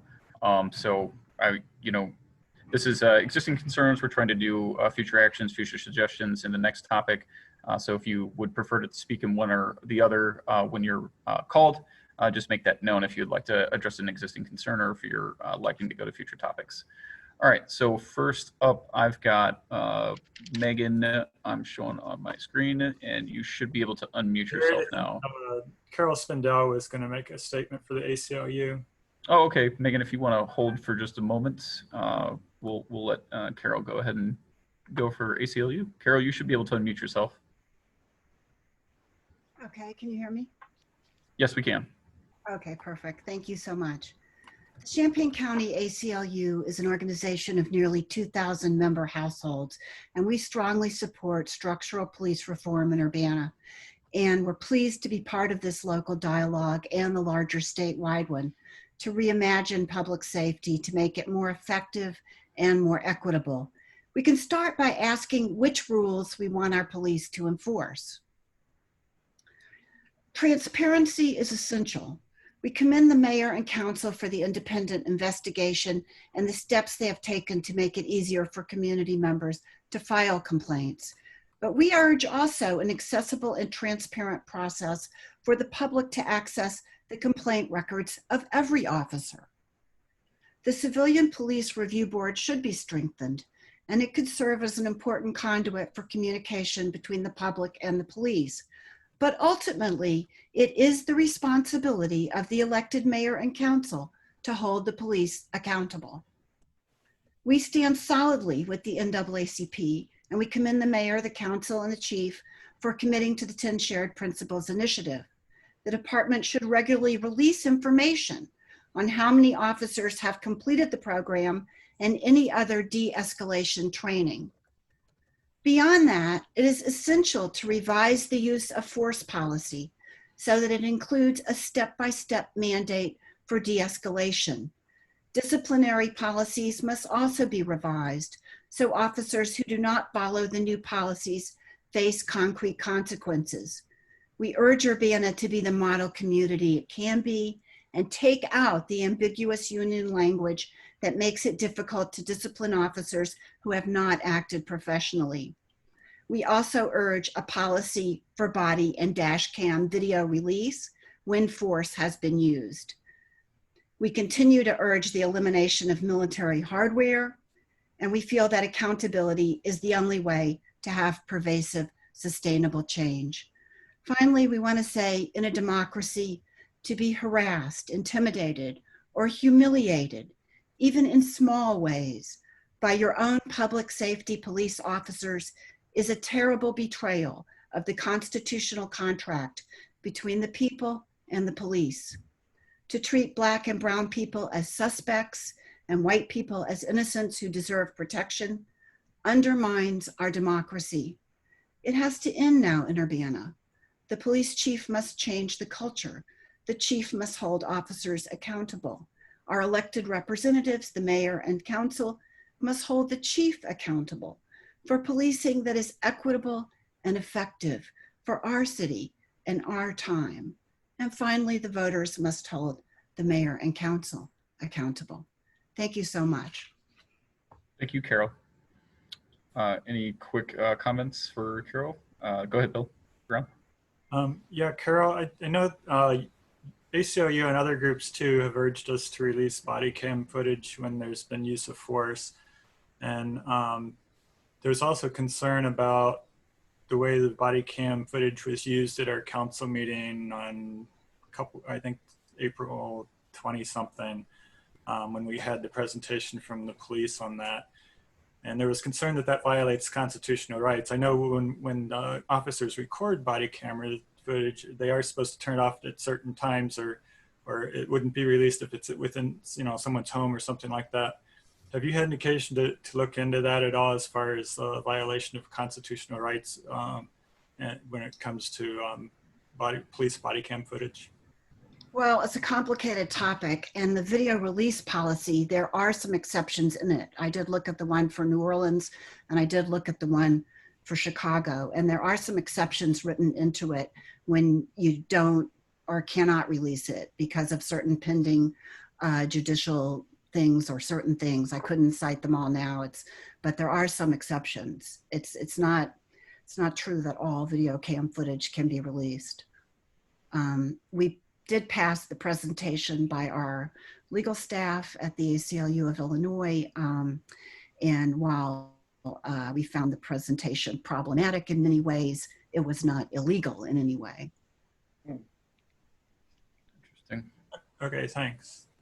I guess that's something we'll just have to find our way through. Carol, would you have access to that conversation with them where they reviewed it and advised that and be able to follow up with us on why they believe it wasn't in violation? I might be able to get them to give specifics on that. I don't know. Basically, the legal staff looks at things and they look to see if there's anything actionable that falls within ACLU sort of action priorities, and they didn't.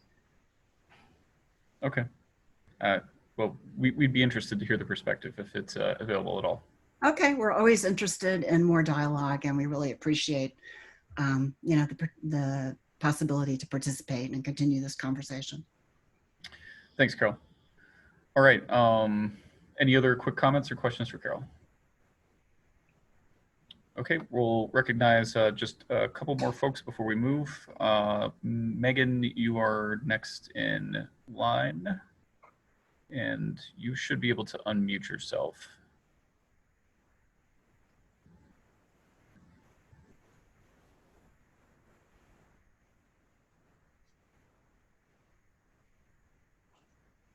Hey, can you hear me? Sorry, it took a second for it to pop up. You are good. Cool. All right. My name is Megan McDonald, and I'm from Ward 5. Before I ask what I'm about to ask, I would like to say that if you don't respond directly now, as is your chance, I will go on publicizing these troubling facts and pushing for your resignation or loss in any upcoming election that you may wish to win. I will show up to every city council meeting and speak. I will gather more and more people and make every meeting go until 11 p.m. and on. Protests will keep going, etc. Today, I will only take about 4 to 5 minutes, and I ask that you give me my space to say all that, as I am speaking in direct support of 27 people who couldn't be here. So anyways, my ask is simple. Email State Attorney Julia Reitz and demand she drop the charges for Aaliyah Lewis and the 26 protesters from May 31st. Say you stand in solidarity with them and that their lives matter. Right now, after this meeting, if you think, oh, it's not my place, you're wrong. If you say Black Lives Matter, but then don't follow through with what I'm asking, you're pretty hypocritical. Just a little background information on the person I'm asking for you to write to. Julia Reitz was offered her first job in the Champaign County State's Attorney Office by the state attorney at the time. That person was Tom DeFanis. Tom DeFanis is now the judge who will be retiring in November. He's also the same judge that leaned back in his chair with Reitz to his right and seemingly delighted to together charge these 26 young Black folks with life-threatening felonies, the ones that were arrested on May 31st in reflection of the what happened at the mall, but these people were there much later. Anyway, we already know how Julia Reitz values Black life. She doesn't. She's the same state's attorney who said that the officer who killed unarmed 15-year-old Kewan Carrington, that officer acted appropriately. She's the one who said the officers who brutalized, stripped, and tased Aaliyah Lewis were acting accordingly. I'm not going to stand by as you, the press, the mayor, Chief Seraphin, Chief Cobb, Tom DeFanis, and Julia Reitz change the narrative and the routes of these people's lives. Most of these young people are parents. Some of them have already been evicted or lost their job, even when they are presumed innocent until found guilty. Dennis Roberts, why didn't you share the special city council meeting on the historic East Urbana Facebook group? Those are your constituents. Why are all your email responses the same and seemingly ingenuine because of that? Why did you vote to reappoint Chief Seraphin? I and many people do not find his leadership at all effective or acceptable. The way he lied recently in response to Jared Miller's push about how the current police department does not follow the NAACP guiding principles. He says they do. End of explanation. End of conversation. Why did none of you push that? Do you not want a target on your back? Do you not want to feel like Black people feel every day? When Ed from the Illinois Association of Police Chiefs said that what happened to George Floyd would never happen in Illinois, why did none of you speak out? Mayor Marlin lied about the phone call related to Aaliyah Lewis. The police lied about the phone call. The press lied about the phone call. You all lied. They showed footage of her being interviewed the next day without her consent. Marlin and company have effectively cost Aaliyah the right to a fair trial, which may very well cost her her freedom. Why have you not spoken out in solidarity with Miss Lewis? I want this continuing abuse and deaths of young Black people in this community to stop. I don't want to see these young folks stress another day or to go to trial at all. I don't want it to get that far. These young people deserve life. They deserve freedom. What is with our society, especially here in Champaign-Urbana, obsession with punishment and ending lives, whether it be directly or indirectly? I'm here today on behalf of these young people who are too scared or busy with the violence that this system is putting them through, even while being out on bail.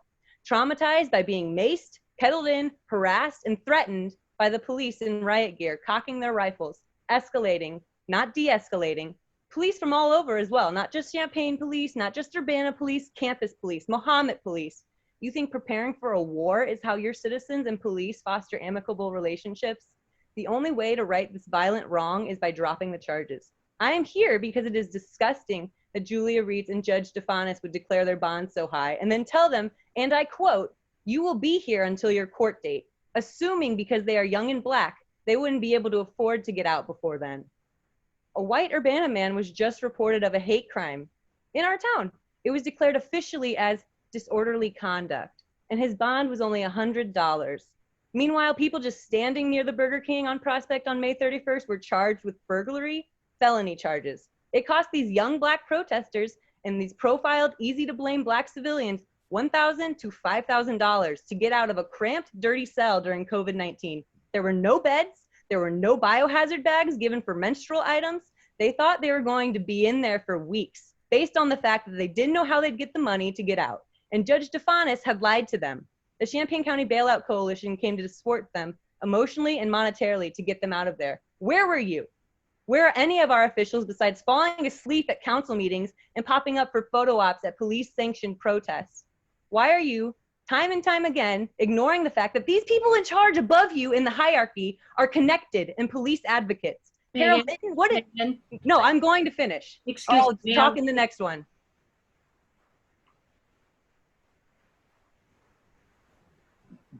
Muriel, we should probably just let her finish. I didn't mute her. I was just trying to interject something. Okay. What? I would like you to tell us your final thoughts, please. I'm going to finish it. It's almost done. Okay. Go ahead. Why are you time and time again ignoring the fact that these people in charge above you in the hierarchy are connected and police advocates? Carol Minton, what is her job exactly? To protect the police department's budget? To hinder any progress the CPRB could make? Just a recap of what Carol did last night at the CPRB. She didn't let them vote to make any improvements because apparently the city has failed to give them adequate training. This has been a case for a decade and the board itself has complained about it, which is an administrative problem. She is the city administrator. Also, too, she suggested that the CPRB might not want to consider all violations of the Urbana Police Department policy to be able to consider misconduct. I suppose her job is to be the connection between the mayor and the police department, so Mayor Marlin can try to escape accountability, and it works out, since Carol Minton hardly has to face the public. Why are we ignoring that Mayor Marlin is endorsed by the Urbana Fraternal Order of Police, which might explain some of her hesitance to cut the budget and her use of feminism as a screwed up reason why we should cut 2% instead of 4%. Fact, race or gender does not make a difference in police brutality statistics. Why are we ignoring that Julia Reitz is married to a cop, that she lives on the outskirts of Urbana on some horse farm, completely disconnected from our community? Why does she essentially have the final say on who gets to be a participant in our community? My final thoughts, I'm over all this abuse of power and all the people who decide to be complacent around her. I'm tired of these meetings. What is the point? To pat yourselves on the back? We're tired of this. It's a lot of work. What I'm saying right now, Mary Alice, is a lot of work, so I'm going to finish it. We have been coming to you since April 10th with comments, concerns, and suggestions, and other organizations doing the work for years before this, pushing for no new jail, no more cash bail bonds, no bigger police budget, no reappointment, no fake accountability projects like the CPRB, where people can only join if they are appointed by the mayor. So many intelligent people have been coming to you with suggestions and demands for weeks. What are you going to do right now? I hope you really hear us today and hear how hurt and tired we are. And I'm a white woman. I will wrap up my comments based on that fact and ask you to use your power and influence to pressure the mayor to make immediate amendments to the police budget and to demand Julia Reitz drop the charges against Leah Lewis and these 26 protesters and let them have a chance for the future. Email Julia Reitz and say you stand in solidarity with Leah and the 26 protesters and you won't stand for this racist characterization of them. Say you demand the charges to be dropped and that you stand in solidarity with them. If not, we will vote you all out. We will vote her out. We will not give you one more moment of having the privilege to ignore or minimize this. So I guess my question is, what do you think of these relationships? That they obviously have strong biases and years-long relationships. The city administrator and people on the review board having to be appointed by a cop-endorsed mayor. What do you think about that? What are you going to do right now to support these protesters in Aaliyah to allow them to have full, free lives? That's not something I can be patient about or not say. There you go. Megan? Thanks, Megan. Sure. Go ahead, Sharice. Megan, how long have you lived here? 10 years. 10 years. Okay, that's great. Megan, I can empathize with how you feel on some level. And being a white woman, you have all the freedom. Let freedom ring. That's wonderful.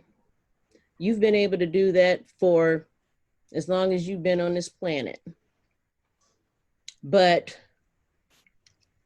I don't know half of what you're talking about when you say that 27 young men and women were arrested for standing in front of Burger King. Could you please elaborate on that?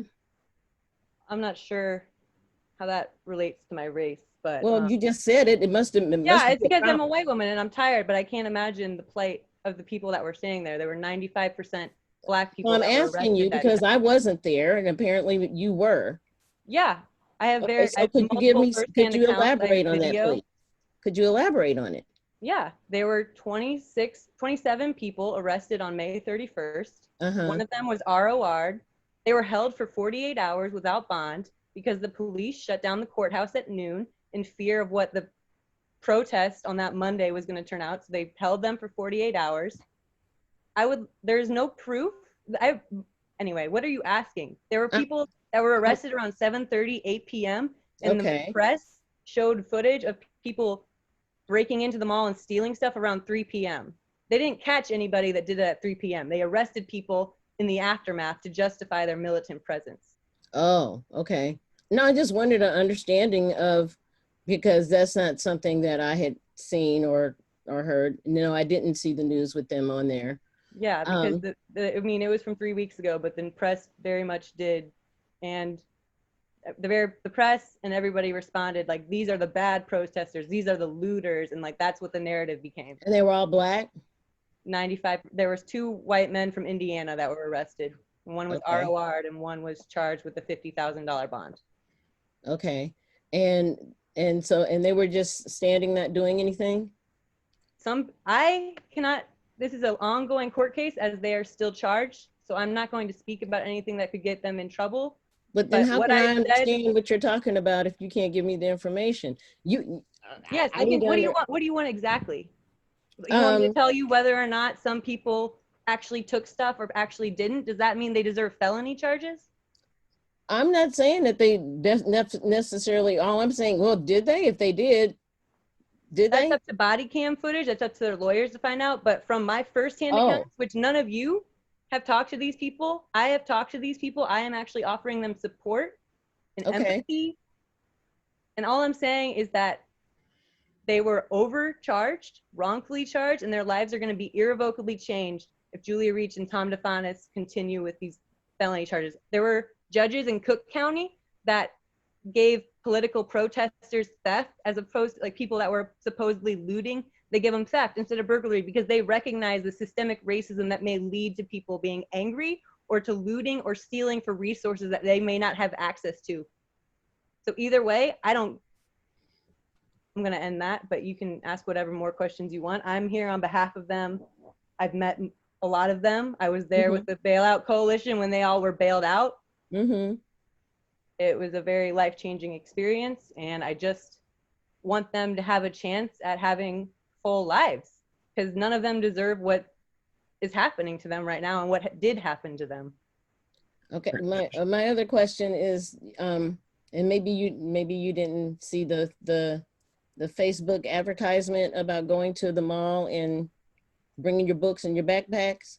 Right, I did see that. I also saw rumors of the Klan being in town that day. So I think a lot of people, even well-meaning white people that would show up to protests, usually there was so much misinformation going on that day that people didn't know whether to show up or not. And I think if a lot more white people had showed up that day, it wouldn't have turned out the way it did. And there's no proof of where that flyer came from. There's just a person they're trying to pin it on. So unless they can research where exactly that image was created, which I believe is a violation of privacy, which we can see how that court case turns out. But yeah, I don't. Well, it was a public sighting. That's why I'm saying it wasn't just. Charisse. But I just wanted to understand, Jared. I know. I get you. I just wanted to understand. Yeah, there's plenty of information to back up what I've said, and you can email me personally if you want to talk more. Okay, thank you. Thanks, Megan. Thanks, Charisse. We're going to go ahead and hop into our next topic, which was people's suggestions about things going forward and things we could do in the future that we haven't considered yet. We'll keep the floor pretty open for folks if they have concerns that they would like to get to us. Sarah Nixon I've got you next on my list. And you should be able to unmute yourself, Sarah, if you're there. Thank you. Go ahead, Sarah. I commend the council members who organized this meeting and for inviting our public engagement. You guys are, again, doing the right thing. I just want to say two things.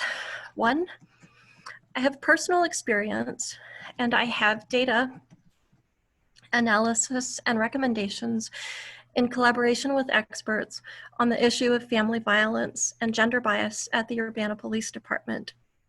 And Jared Miller invited me to give a presentation on this issue this evening or at a subsequent meeting.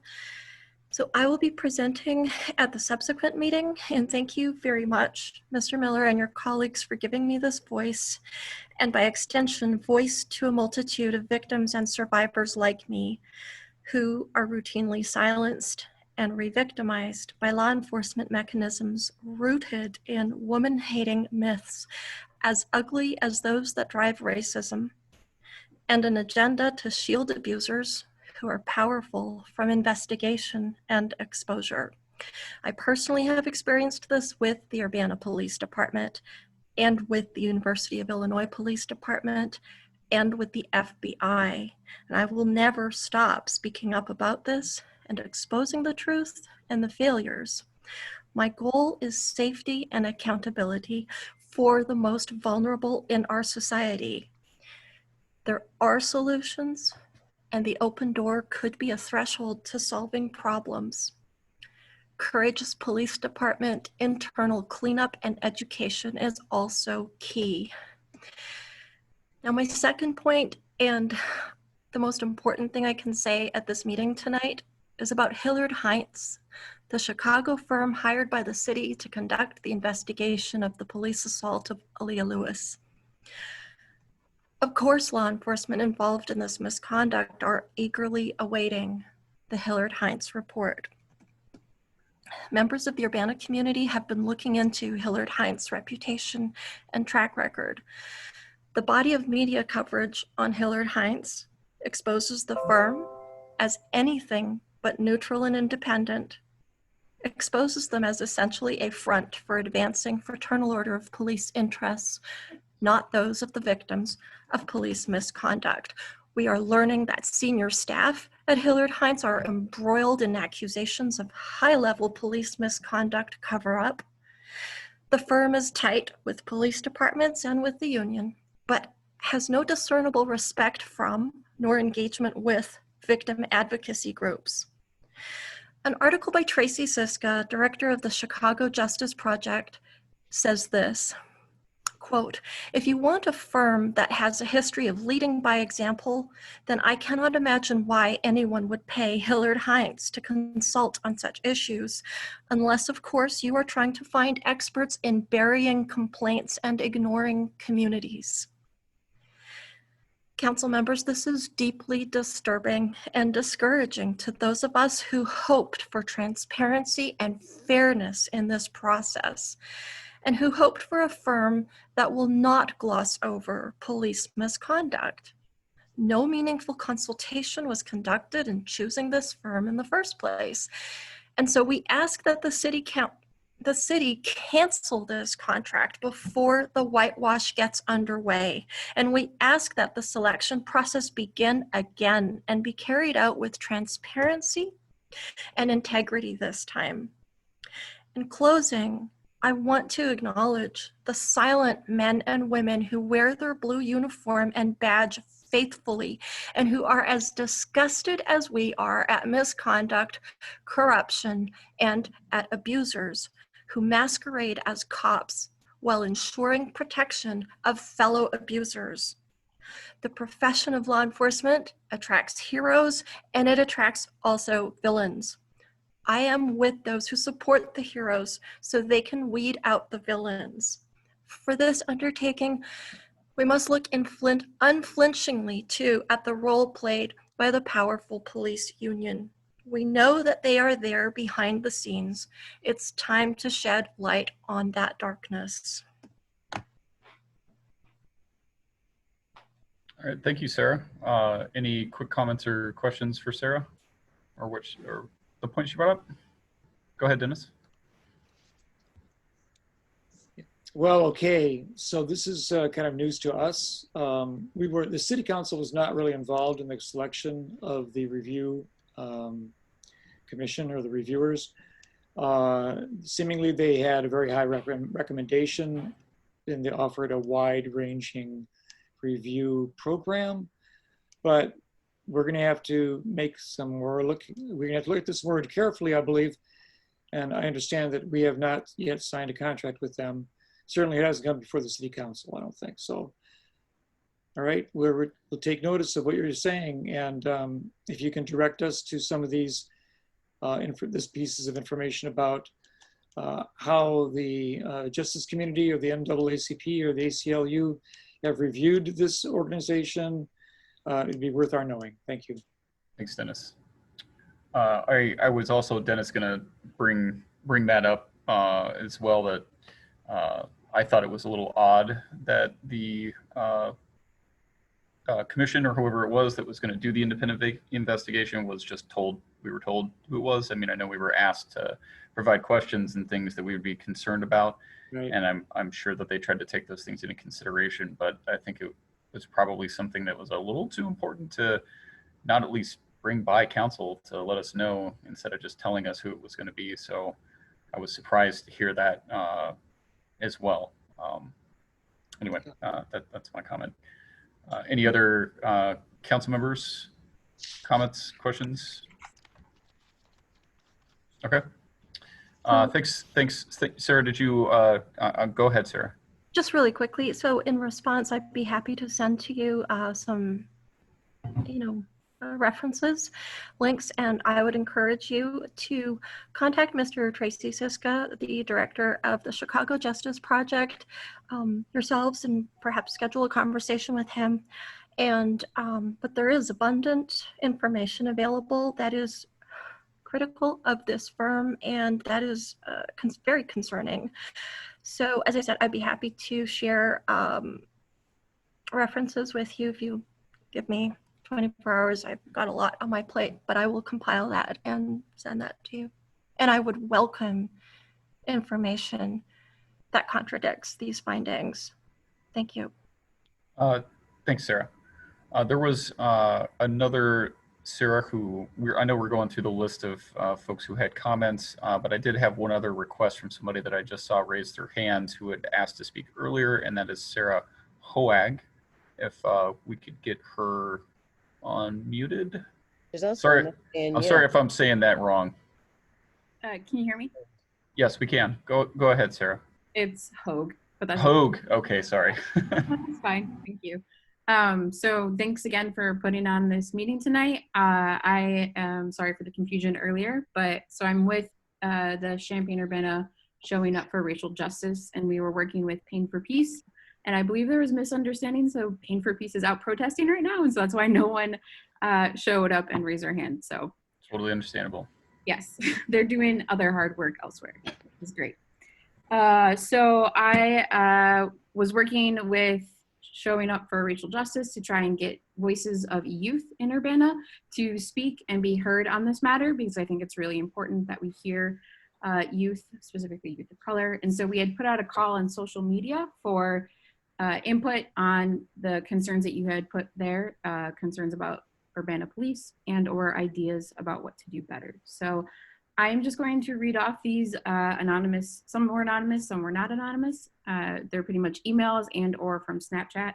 And this is just a way for us to try to get the voices of people that weren't as comfortable coming to these things, or we even had internet access to join a Zoom call like this. So bear with me, it's gonna be a little kind of, I'm working with it, so. Okay. You got it. Essentially, this is, I'm speaking, but these are voices of other people. So I'll start with the emails first. There's just 3 emails and then there's a couple Snapchats, so it should go quick. All right, first one. Hello, my name is Marshall Schreiner. I'm a resident of Urbana. My main concern with the Urbana police include their overfunding. 20% under budget is in previous fiscal year.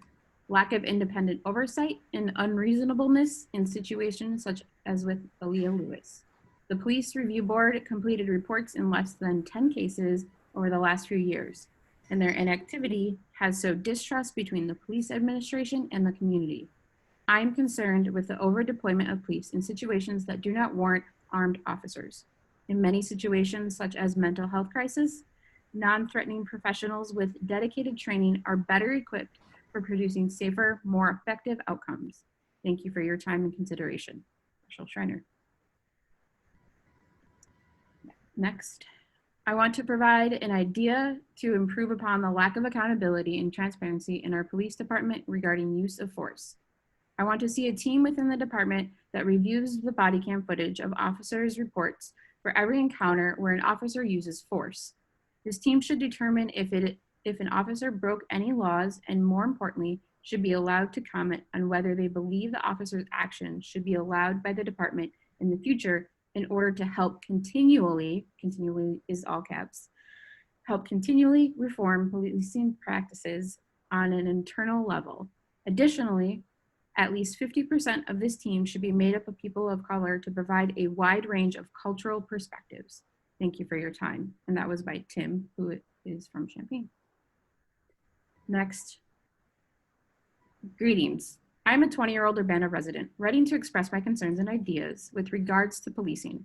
Based on personal observations and experience with local social service agencies, I understand predominantly Black and Brown communities are over-policed, over-patrolled, and unsurprisingly, under-resourced. With the consistent presence of law enforcement in Black spaces in schools, young people and children of color are subject to re-traumatizing reminders of police brutality and the false idea that they are inherently bad, violent, and untrustworthy. Instead of seldom effective reform, I urge city leadership to seriously consider alternatives to police as a means of ensuring accountability.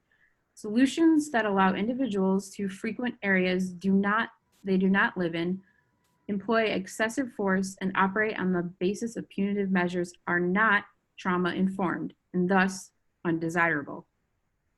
For principles of safety, collaboration, trustworthiness, and empowerment to truly exist in communities, I suggest divestment in the police and thoughtful reconsideration of the proposed fiscal year 2021 Urbana Public Department budget, Urbana Police Department budget.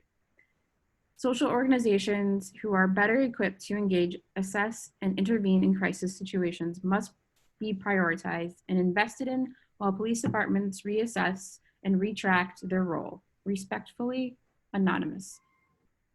And then lastly, were just a few Snapchat ones. As youth, they use many different means besides email. All right. I don't think we've ever had a Snapchat played during a city council meeting, so this will be a first for us. Awesome, great. So under the subject of what are you concerned about in the policing in Urbana, there's two comments. One is, I'm concerned that police and CU use excessive force and that they don't have enough accountability mechanisms. Police sent out 7 to 8 police cars yesterday during the protest over just one complaint from a woman in her car. And the next one is, to generalize, aggressive responses to non-threatening situations. So that is what they find concerning. And then an idea is, which this one I will end with. I think the community should take funds from the police and put them into social workers, restorative justice programs, and better funding for public school systems. And then my own personal comments were emailed to y'all earlier. So Thanks, Sarah. thank you. Any quick questions or comments for Sarah from council? I'd like to say something. Go ahead, Sharice. Because I haven't really made a comment tonight. So this will kind of be a little bit to that. Sarah, I also worry about over-policing. I worry about under-policing as well. I worry about also the public generally not being educated regarding on and not knowing, not having information, maybe I should say, on a lot of things regarding the city, the runnings of the city, and in particularly how I guess what I really want is for everyone to consider the fact that the policing countrywide, there is a culture that has been that manifested from slavery regarding how the police deal with people of color, more specifically Black people. Okay. But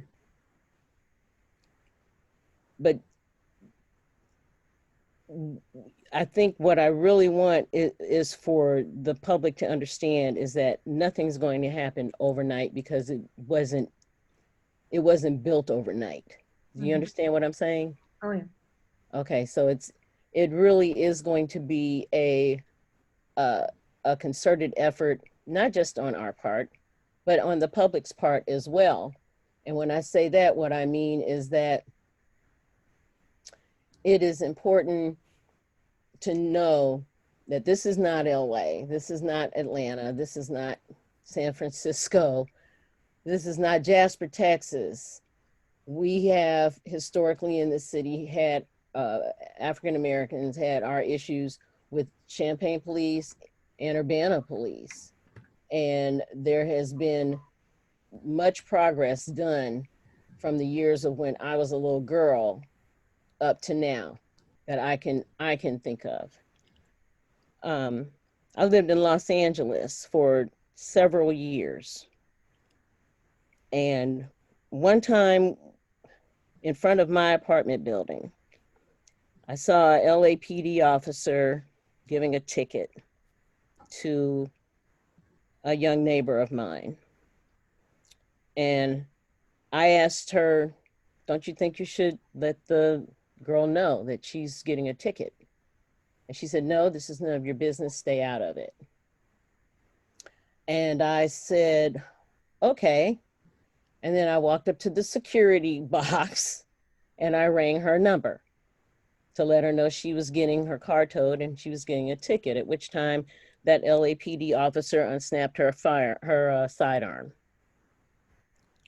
And I turned to her and I said, really? You're gonna shoot me because I'm letting my neighbor know her car is getting towed? And she said, I told you not to do this. Now, I'm a strong believer in following directions. I am. And I thought that that was a little bit too much. But I think the idea of me, I didn't get nasty with her. I didn't call her names. I didn't fight with her. I just looked at her. And I was like, well, I guess you got to do what you got to do. And trust me, I was scared. And I thought she had overstepped. But my thinking that doesn't mean that she wasn't within her policy to do it. And unfortunately, I did not get shot because I called my neighbor to let her know. But I've not had those kinds of experiences. That's the only time that I can think of. I'm sure as this goes on, there might be another time, but that I could think of, but that's the time that stuck with me. And so I guess what I want, or since we're dialoguing, what I really would like is for the public to remember that this is not a institution that is going to change overnight. And we are making strides to change it. And it's because of Black Lives Matter, and it's because of protesting, and it's because it's not like we don't hear you. It's not like we don't want to see a system change, because this is a system change that's needed to take should have been taken, and we've been trying to make it happen for over 100 years regarding Black people. You know, we've been marching, we've been dying, we've been lynched, we've been raped, we've been pulled over and money taken from us for years, for decades, and yes, even for centuries in this country. So our patience has been one for our survival. And all I'm asking for the public to understand is that because all of this is going down does not mean that law and order, even as we know it now, and as flawed as it may be, is not in place. And for the safety of many members of the public, I would ask that when you have these situations, to be as cooperative and as civil, because that's what's saved us through the years. I mean, even sometimes when we are cooperative and civil, we still die. And you don't need to look any further than George Floyd to see that. You don't need to look any further than, you know, Trayvon Martin or any other young man or woman, Sandra Bland, you know, that have lost their lives for this struggle. And I don't want to demean or belittle their sacrifice because a group cannot be patient enough. I want safety above all. Do you understand? Mm-hmm. So thank you for everything that you said. Thank you for your thoughts and experience. Thanks, Sharice. Thanks, Sarah. I'm going to take one quick moment here to ask Council. I know we've had a lot of late meetings as of late, and we still see a lot of hands up and folks who want to get in. And I know we wanted to try and have at least a small discussion ourselves at the end of this meeting. So I'm just trying to get a consensus since we waived our rules and we don't really need to vote on it. Would folks be all right with us taking public input until 10 o'clock and then having a brief discussion at 10 on what we may want to do next? Anybody thoughts on that? I'm fine. Sharice is fine. You know, people have asked to have interaction with us. We've had long meetings already, but I'm willing to go farther. If this is going to be a fruitful interaction with the community, that's fine with me. Okay, thanks, Dennis. Allow it to be. So I do have a question. I haven't been very good about keeping time. And so in order to facilitate as many people, do we want to put like a cap of 5 minutes? What are people's thoughts on that? I would say yes. We've had some very long-winded conversations. If we want to share the microphone with the community in a larger way, we have to ask for some forbearance and make your comments succinct and to the point. Yeah, if folks have long statements that they had emailed to us or anything along those lines, I mean, they're going to get into public input. So just remember that. And as folks are called, if you just want to direct an action suggestion to us or a comment, please do so we can try to get as many of you guys in as possible in the next 40 minutes that we have. Eric, Bill, and Bill, do you guys support extending for a little bit past 10? Yes, let's do public until 10 and then discuss among ourselves. Thank you. Okay, thanks everyone. All right, I did have another person whose hand was raised who did request prior to the meeting to speak, and that's Amina Payne. Can somebody get her on the loud to talk? Amina, you should be live. Thank you. Can you all hear me okay? Yes. Yeah. Thanks so much, everyone. My name is Amina Payne, and I'm a 2007 Urbana High School graduate turned tertiary educator. Now, I'll keep my comments very succinct. I won't take up much time so others can get in as well. Now, I work within the vocational and higher education disciplines of business and education, and I'm dialing in from Melbourne, Australia today. I've also discussed with you on the 9th of June, and I'm looking to harness your support for the removal of police within Urbana schools. Now, on the 22nd of June, I submitted an Illinois Freedom of Information Act request for a copy of the contract between UPD and USD 116, as well as the cost breakdown. I was provided with both in a limited capacity. I've since requested a review by public access counselor, but I'm aware that even pre-COVID, their turnaround times were nearly 12 months. But for the sake of time, I just want to highlight a couple of costs that myself and the wider community find concerning. I do want to also let you know that I have support of Champaign-Urbana, official support of this request from Champaign-Urbana candidates from County Board District 8, which is Emily Rodriguez. She's also the administrator of CU Indivisible. I also have the support of Mary King, who's a candidate for County Board District 10, as well as Jennifer Straub, and her official title she would like to just state as USD 116 parent. Now, USD 116 is not only paying for the annual salaries of the two officers, which is $131,000 per officer, and the benefits, that's included with the benefits, but is paying annually for uniforms and guns, which was a one-time cost of $7,000 and a yearly cost of $2,000 per officer. They also spend $1,500 on annual professional development per officer, as well as a one-time payment for a vehicle, which was $40,000, plus annual vehicle maintenance fees per officer of $6,000. I have sent through those costs to you as well for you to confirm, but Police Chief Bryant Serafin could probably also confirm this, but again, this was given to me as per the Freedom of Illinois Information Act request.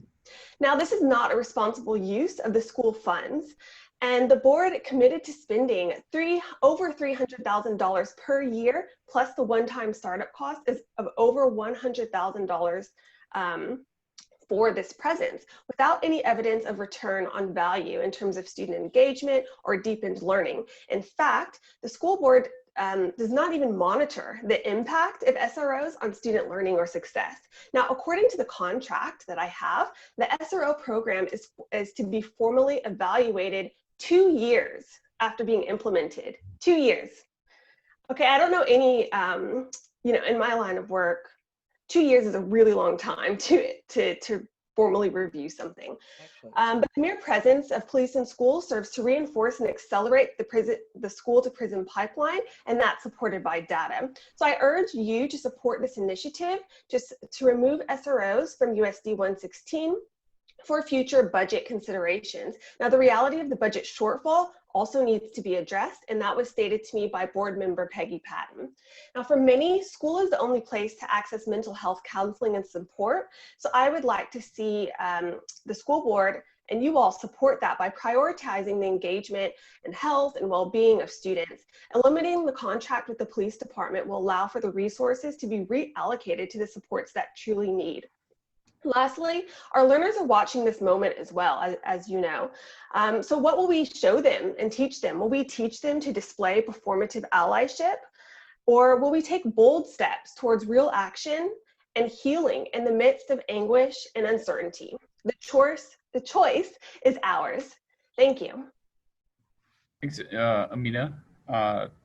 It brought something up, and Chief Serafin, are you with us and able to answer a question? I see he's in the there. Yes, hey, sir. All right. So I was under the impression the program would be reviewed after 1 year. Are we? Is it 2 years or is it 1 year? I thought it was 1 year. Excuse me 1 second here. I can confirm with you. I can actually share the contract with you, and I can show So you. it should be, the way I understand it is, and I don't have it in front of me here myself. She does. I believe it was going to be in a couple of years. And the other thing but so we can have a chance to collect some data. Obviously, this just kicked off with the 2 SROs after the first of the year. And so at this point, this year has been clearly wonky with regards to the pandemic. I also want to make a quick correction that the startup costs was actually funded by the city, and then the salaried and those sorts of costs were going to be borne by the school district. The other thing that I just want to make a quick mention of as we kind of computed those costs is that I believe it was a 10-year, and Elizabeth Hannon, our finance director, would do better at this than I would. I think we used the average of a 10-year officer as for their salaried. I know that the number has been brought up of 135. And I think the actual salary is closer to the 80-ish range. And then there's various other things that are on it, whether that's benefits, pension costs, and those kinds of things. So just thought Thank you, Bryant. I just want to clarify that the costs that were shared with me were the confirmed costs. I also had a look at the budget, and I can confirm that $275,000 was already paid out. So again, I have requested with PAC exactly what that was paid out for. I can't say. You would be the expert on that, but I just wanted to let you know the numbers that I do have confirmed in front of me. Okay, thanks, Amina. And Chief, just to go back to that one point, the review is after 2 years then? Yeah, excuse me. Yes, it's a lot. Yeah, and I don't remember if it was 2.5. I think it's 2. Remember, we started mid-year. Yeah, it was mid-year. So. Okay. Do you know the date on that? When that review will be? I'm sorry, Jared, would you repeat that, please? Do you know when the date of the review will be or thereabouts? No, I do not off the top of my head. I can probably find that in just a little bit, but yes. Yeah. Okay. Just to send it to us so we have it for reference. Okay. Very good. Thank you. Any questions for Amina or the chief on SROs or comments amongst council on SROs? Dennis, go ahead. Yeah, I have a strong agreement with you generally, Amina, and thank you for contributing your thoughts about whether it's appropriate to have police officers in the school, at least as they appear and are presented currently. I think it might be reviewed how that works out for us. Thanks, Dennis. Any other quick comments? Go ahead, Marios. I just wanted to bring up that we did receive an email comment about this from a student on the use of SROs, and he had suggested that the students themselves are surveyed to figure out what their thoughts were on it. I thought it was an interesting suggestion that he had. That there should be a survey? That there should be a survey of the students in the school and what their impressions and experiences. Yeah, I would hope, I believe they would certainly pursue that in a review process, but certainly it should be brought up to the school board if not in that review process. Any other quick comments? Go ahead, Bill Brown. I'll just mention that we discussed this pretty thoroughly in November. If you want to go back and look at those meetings, they're online. But yeah, originally there wasn't any review. So we actually inserted that one because it had to be approved both by the school district and then by the city council. So the school district had approved it. We inserted the review and sent it back to them. They had to approve that. So I remember adding the review, and I know we had quite a bit of discussion over the timing and how much time should be allowed to get good statistics and things like that. Yeah. Okay.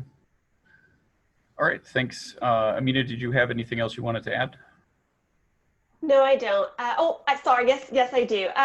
Mary Alice, I completely agree with you about the students. I have chatted with many students. Actually, one Urbana student in particular has written a piece in the Public Eye about this. So I would, that's an opinion piece. I think that data is important. I'm an early career researcher myself, so I really like data. So I just encourage that data to be compiled as soon as possible. I think 2 years is too long. Thank you for your time. Thank you. Thank you.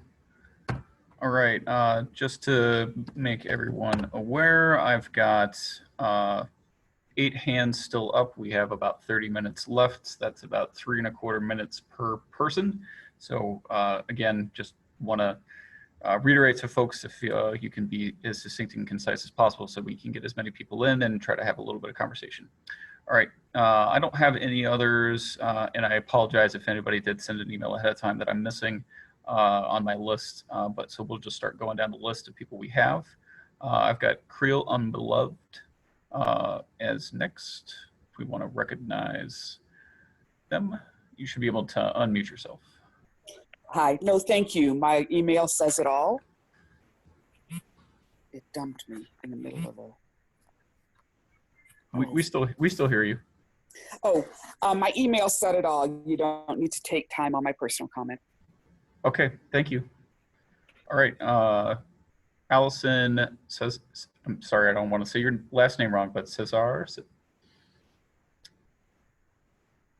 Hi, can you hear me?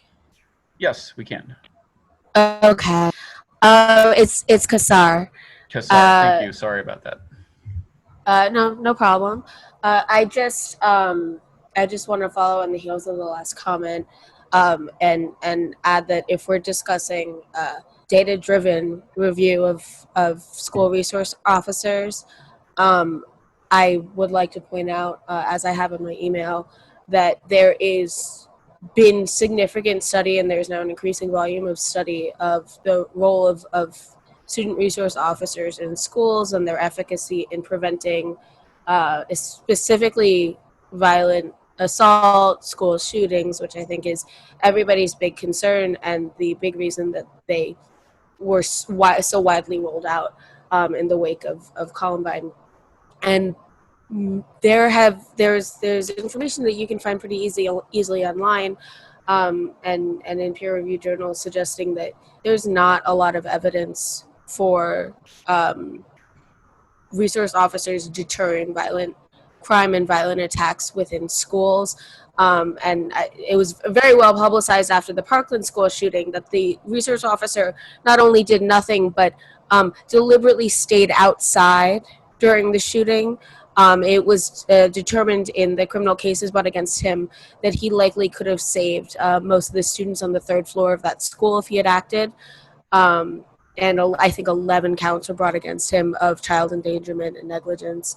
And so, looking at what actually happens when a school resource officer is on scene for a shooting, as horrible as those things are to think about, we need to look at the data for whether they're even effective or if they're just kind of sitting in schools, shifting discipline from educators and counselors and principals and parents, which is where the only people who should be disciplining children, to the legal system, to police officers, to criminalization, which on its own is traumatizing to children, especially to Black and brown children, especially to children with disabilities and learning impairments, who may be over disciplined just because they act differently from other students. And so it's a racial issue, it is a disability rights issue, it is a mental illness rights issue, to review with the most up-to-date research the efficacy of school resource officers, especially armed school resource officers. These are armed police in our schools with our children, and to make decisions quickly, because again, there are armed police in our schools with our children based on existing data and review, and not just to fall victim to what could happen, and to actually look at what does happen in these scenarios. Thank you. Thank you, Allison. You have responses, quick questions or comments for her? No? Okay. Somebody just emailed me, and I think I had their name. Their name is different in here than the email, but I had a Grace Walworth who had emailed me before, and I see now on your signature it says Wilkin. I apologize. So we'll go ahead and get you in, Grace, since you did email before. I apologize. No problem. Thank you. Can you hear me? Yes, go ahead. Thank you. I'm contacting you as a concerned citizen from Urbana. Last Tuesday, I attended the Her Name March hosted by Her Urbana. It was an extremely powerful, well-organized, and peaceful event led by some amazing Black women. At one point, while blocking an intersection, an older white woman hit a young Black protester with her car. Police officers arrived and suspiciously questioned the protesters while the perpetrator was driving away. The officers finally approached the car and talked with the woman, who was ultimately allowed to leave, seemingly with no consequences. I did not see the officers ever check with the victim to see if she was okay. The victim, a young Black woman, apparently had no faith in the police system, as she did not make a statement or complaint, and rightfully so. At the same time, Aaliyah Lewis is facing the threat of time in prison after being assaulted by Urbana police officers. The racism at the core of our system is appalling, and yes, here in Urbana too. I ask that the charges be dropped against Aaliyah Lewis with whatever influence you have, and that the Urbana police work to support and not harass its community members.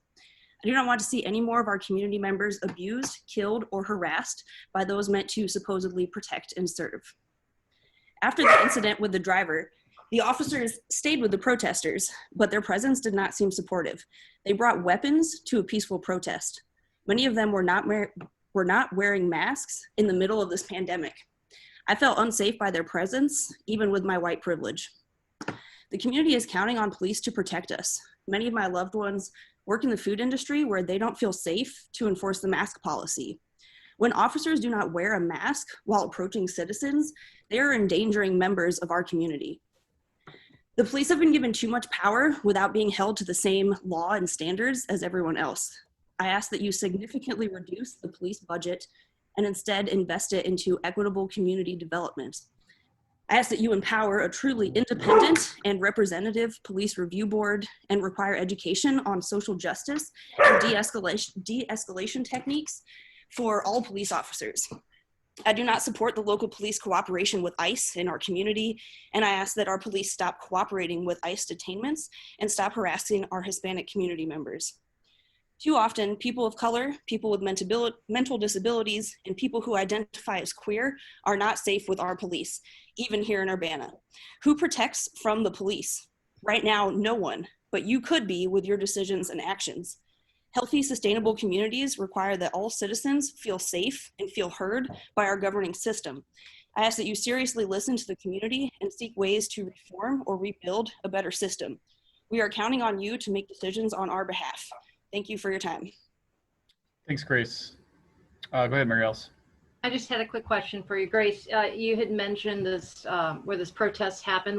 What city was it in? Lincoln and University. That seems kind of right on the edge to me. I'm not sure which one. All right. Do you know what department responded? I don't. Okay, because Lincoln and University it could be Urbana, it could be the U of I police. You're right, it's on that border in terms of the University of Illinois and Urbana, but thank you.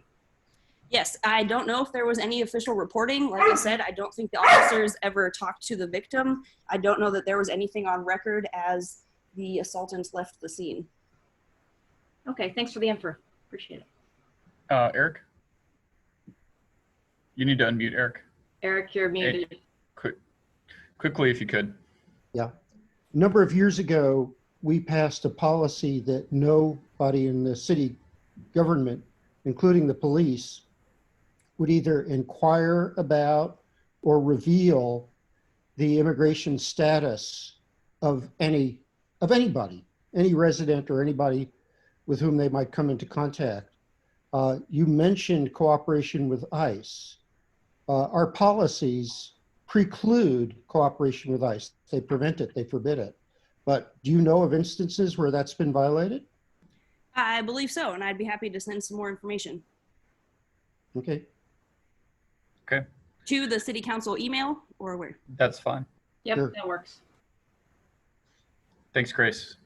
All right, we still got a bunch of hands. I know some people have come up since I said there were 8. There's probably even more now, but we'll keep going down the list. So again, just a quick reminder to folks, if you have a statement that you can send, I would encourage folks to make points if you want to have a quick discussion. We'll try to get as many people in as we can. Tracy Chong, you're up next.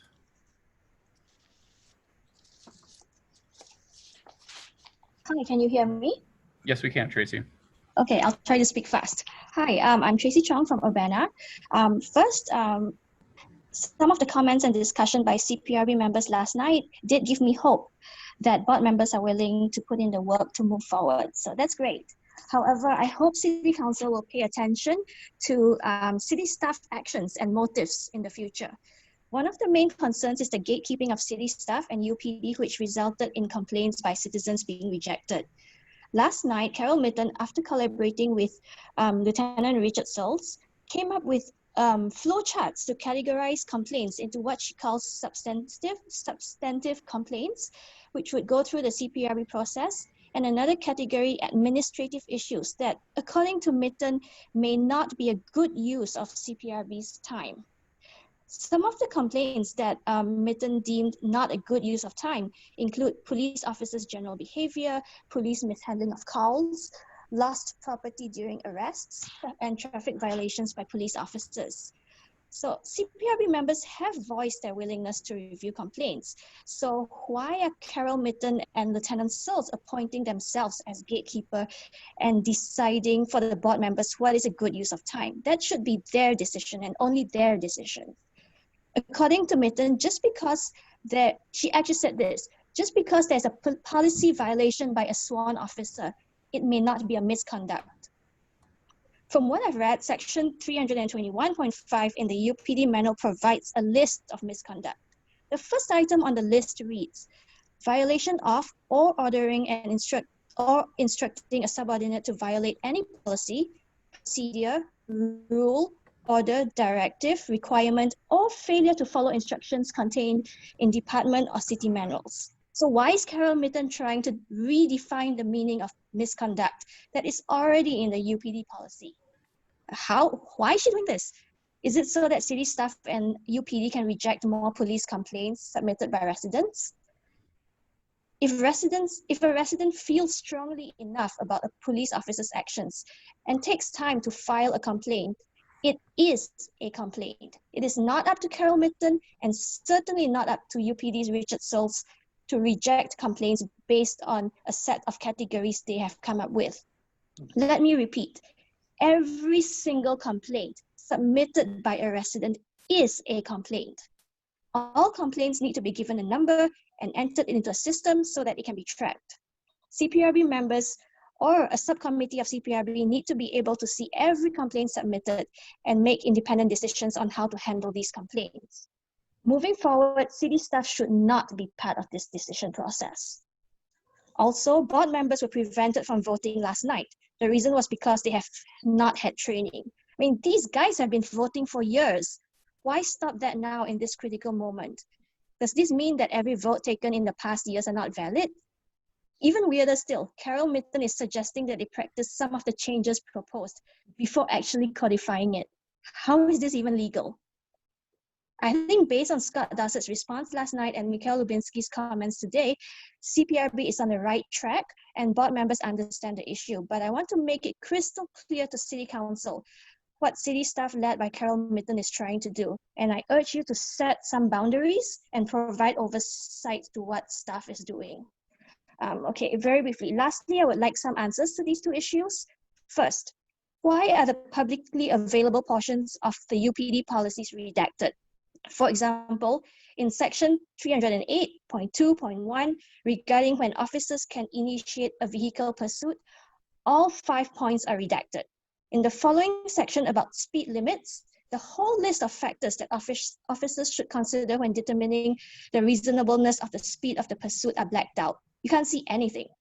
In the next example, in the patrol rifle section, the whole list of 7 general guidelines for deploying the patrol rifle are blacked out. I mean, we can't even see the guidelines for police handling these rifles. This redaction happens over and over in UPD policies. Why is this information hidden from the public? I really want Chief Serafin to comment on this tonight. Second question, I brought up FOIA issues at several meetings. Most concerning is the recent move by the city to charge for records. I hope you guys can answer this. Have any of you looked into why requesters working on police oversight are being charged hundreds of dollars for body camera footage and citizen review process documents? Thank you. Thanks, Tracy. Is there any quick comments from council for Tracy? Follow up. Dennis, go ahead. Yeah, I've asked why we're charging maybe there's a staff fee for the processing, but why is it so much? I've asked about that and haven't had a response yet. Thank you. Other quick questions from council? Chief, if you're looking at that. go ahead, Sharice. Sorry. I'm sorry. No, I guess you can't see me because I'm busy. Kind of, I told you I would. Yes. At other stuff. I'm gonna see if I can find it. Tracy, there was something that I came across. Let's downloads.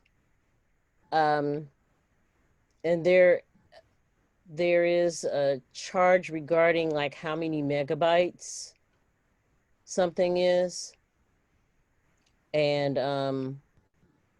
the time charged for the staff to find it. Why is this happening right now?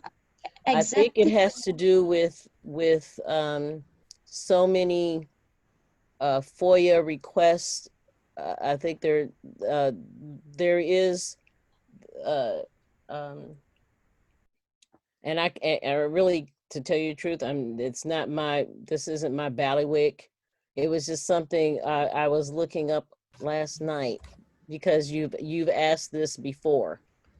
And so I did take the time to look it up last night, and for some reason I can't find it in my downloads now. Oh wait, here we go.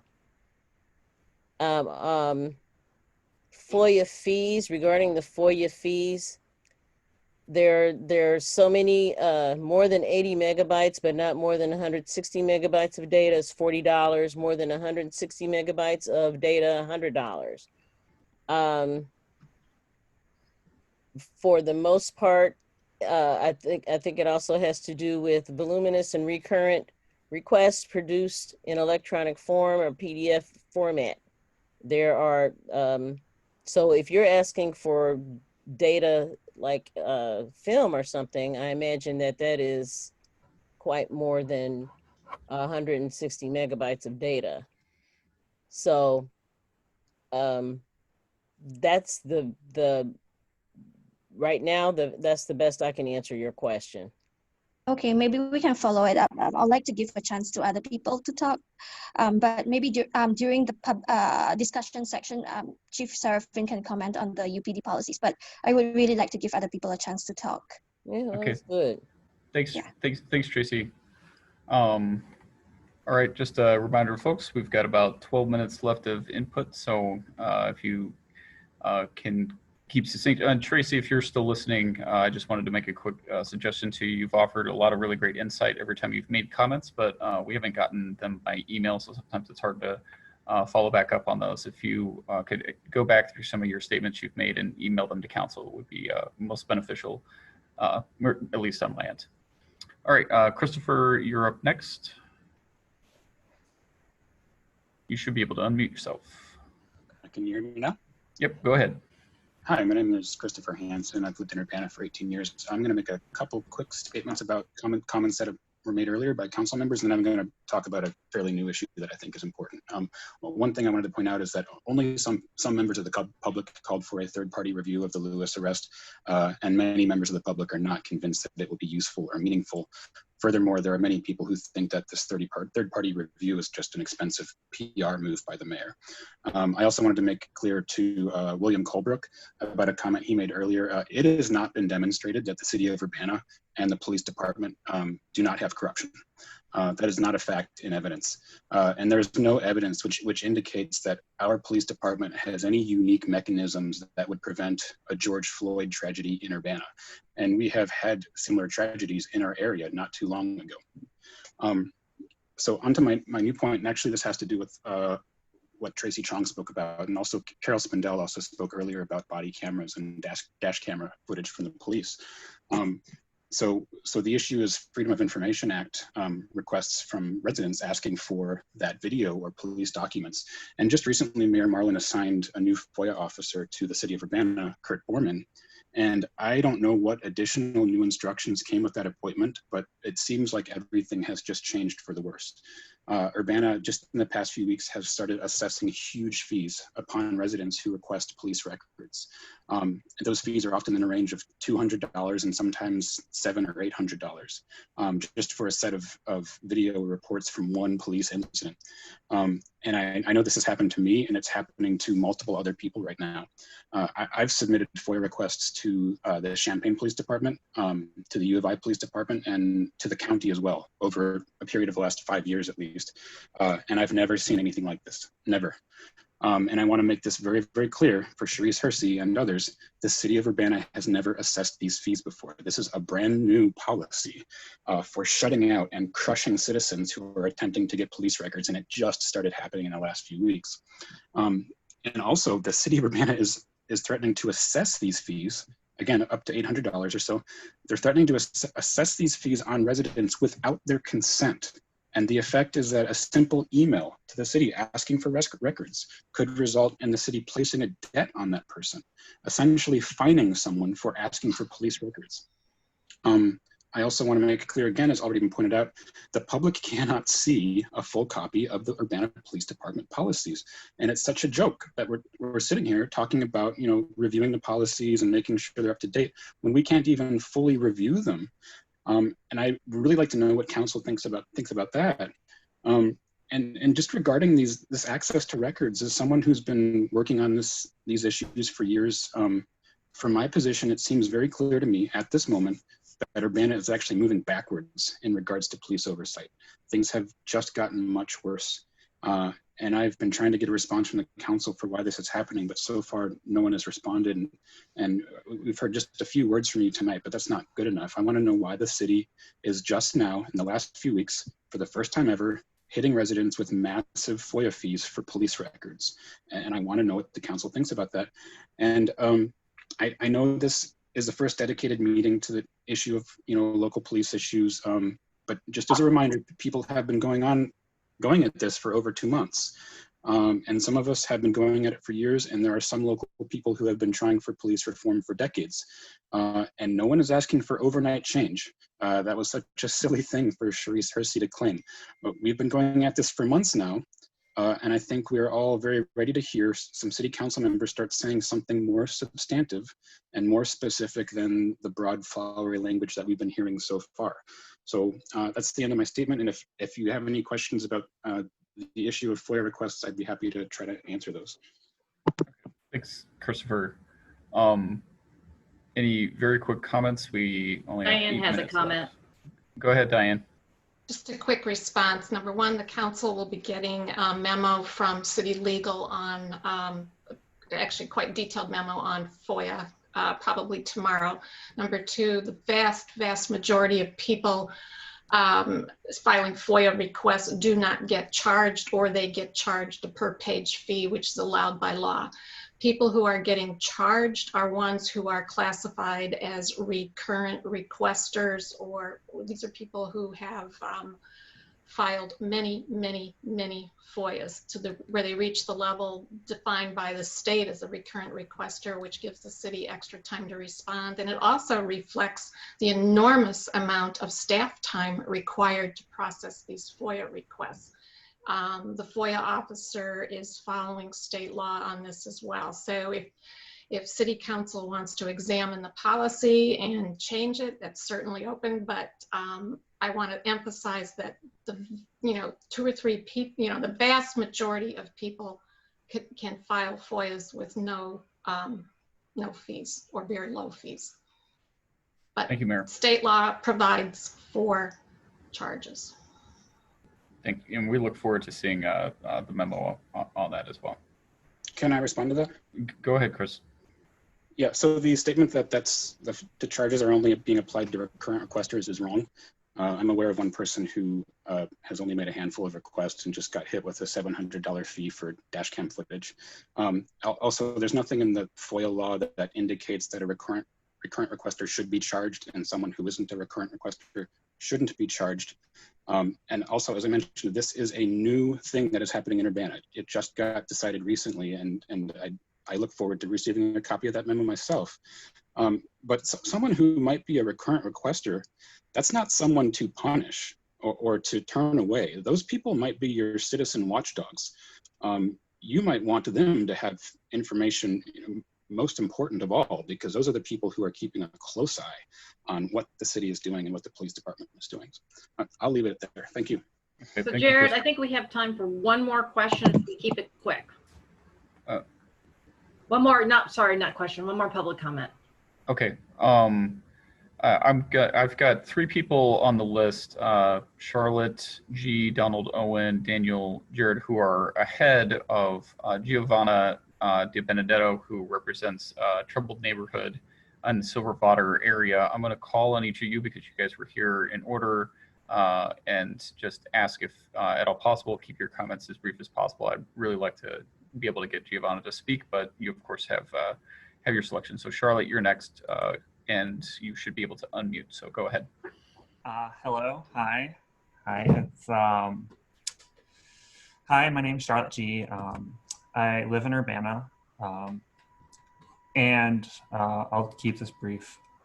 I believe it was last night, the Champaign Unit 4 School Board passed a unanimous resolution to define racism as a public health crisis in Unit 4 schools.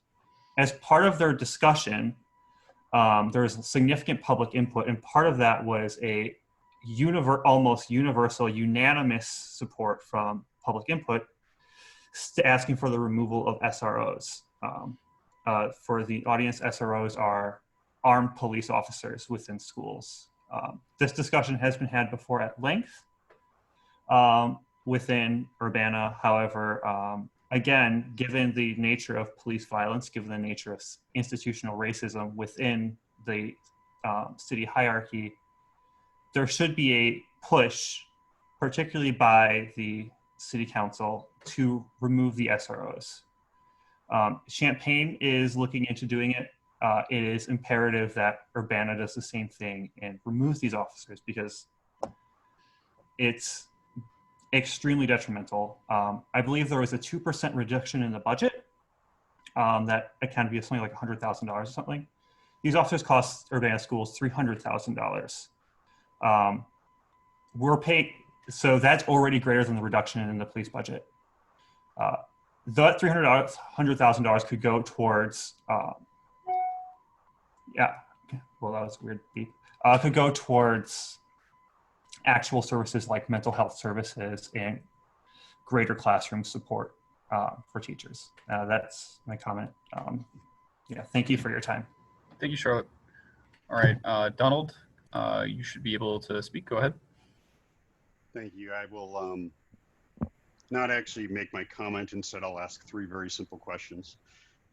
Dennis Roberts, could you tell me who's responsible for creating the city council agenda on a regular basis? Who creates the agenda? Staff does. Okay, thank you. That's good. That's good. I want to keep this short because, like the rest of you, Giovanna is the person we need to be hearing from. Someone from Silverwood, the corner of Silver and Water. She's a strong voice for the community. Jared, you're up. Who made the decision to move forward with the April 27th City Council meeting, specifically the agenda item related to putting Aaliyah Lewis's body cam footage and other evidence that will be used in a case against her on a public display at the City Council meeting? I don't believe it was a council decision, but it was a response to all the calls from the public for us to discuss it. Yeah, I'm asking specifically who made the decision. Do you know? It would have come from the mayor and staff. Okay, thank you. Bill Brown, you're up. This is my last question. Bill, I've asked you this question several times. You have not given me an answer. If Aaliyah Lewis was a 21-year-old white University of Illinois student who came from the suburbs with parents who had the money to afford an attorney, maybe a Steve Beckett, a Tom Bruno, Baku Patel, would that city council meeting have happened the way it did? Probably not. Okay, that's it. Thank you. On to the next one. Daniel, if at all possible, if you could yield the last minute or two to Giovanna, we'd love to hear from her, but of course you're welcome to speak. Hello, my name is Daniel Wackenmacher. I absolutely yield my time alongside a request that the council hold such a forum again, as there's obviously much interest in further discussion. I also want to acknowledge in previous council meetings, I requested an opportunity for dialogue as opposed to merely statements. And I want to thank you for taking that feedback and acting on it. That's all. Thank you. Thank you, Daniel. And I know we're running up on 10, Mary Alice, but we'll just get this last one in and then we'll go to council discussion. That sounds good. Thanks. Giovanna, you should be able to unmute yourself. Go ahead. Okay, am I good? You're good. Okay. First of all, I want to say thank you to the City Council for inviting me to be a part of this tonight. Due to my own scheduling things and running food drive, everything's been going on. I've not had the time to devote to these issues that I would normally like to be able to devote. But there are some concerns. I am sure everyone is aware that crime in Silverwood particularly, we are having some issues.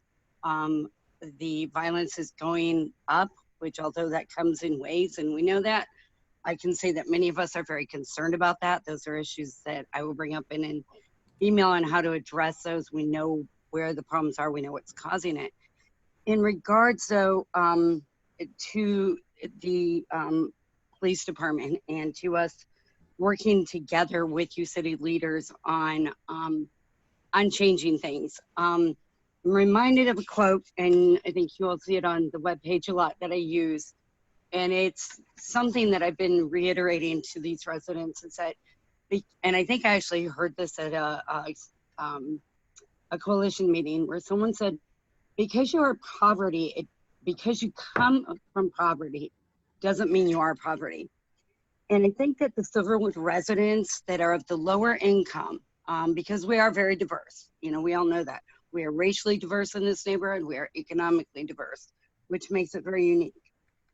But the issues hitting those that are poverty stricken are, they're so glaring right now and they are so difficult. And so many things that I heard tonight concern me and so many things we are getting solutions for. So let me share a positive that I saw this week without jeopardizing the person's privacy. There was a domestic violence situation where an African-American family and the mother showed up. She should not have been here. She became violent. The officer that responded when he was called after the parent had left and the child was safe and the custodial parent was safe, it was a white officer, and they were so great with this family. And that's typically not what we're hearing these days. So something is starting to change over here. Something is working because that family felt safe. They felt safe with that officer. They felt safe pressing charges. And going forward, hopefully, in what is normally, it's a domestic violence situation. And not only are we dealing with a racial issue here, we're dealing with a male that, a male and his son that were on the victim's side. And so as someone who saw what happened, I was very encouraged by that. However, it was interesting because we have some education to do. When the officer left, he didn't do the usual shake hands, right? And the parent mentioned that to me and we're like, it's COVID, dude, we can't do that. And he's like, oh yeah.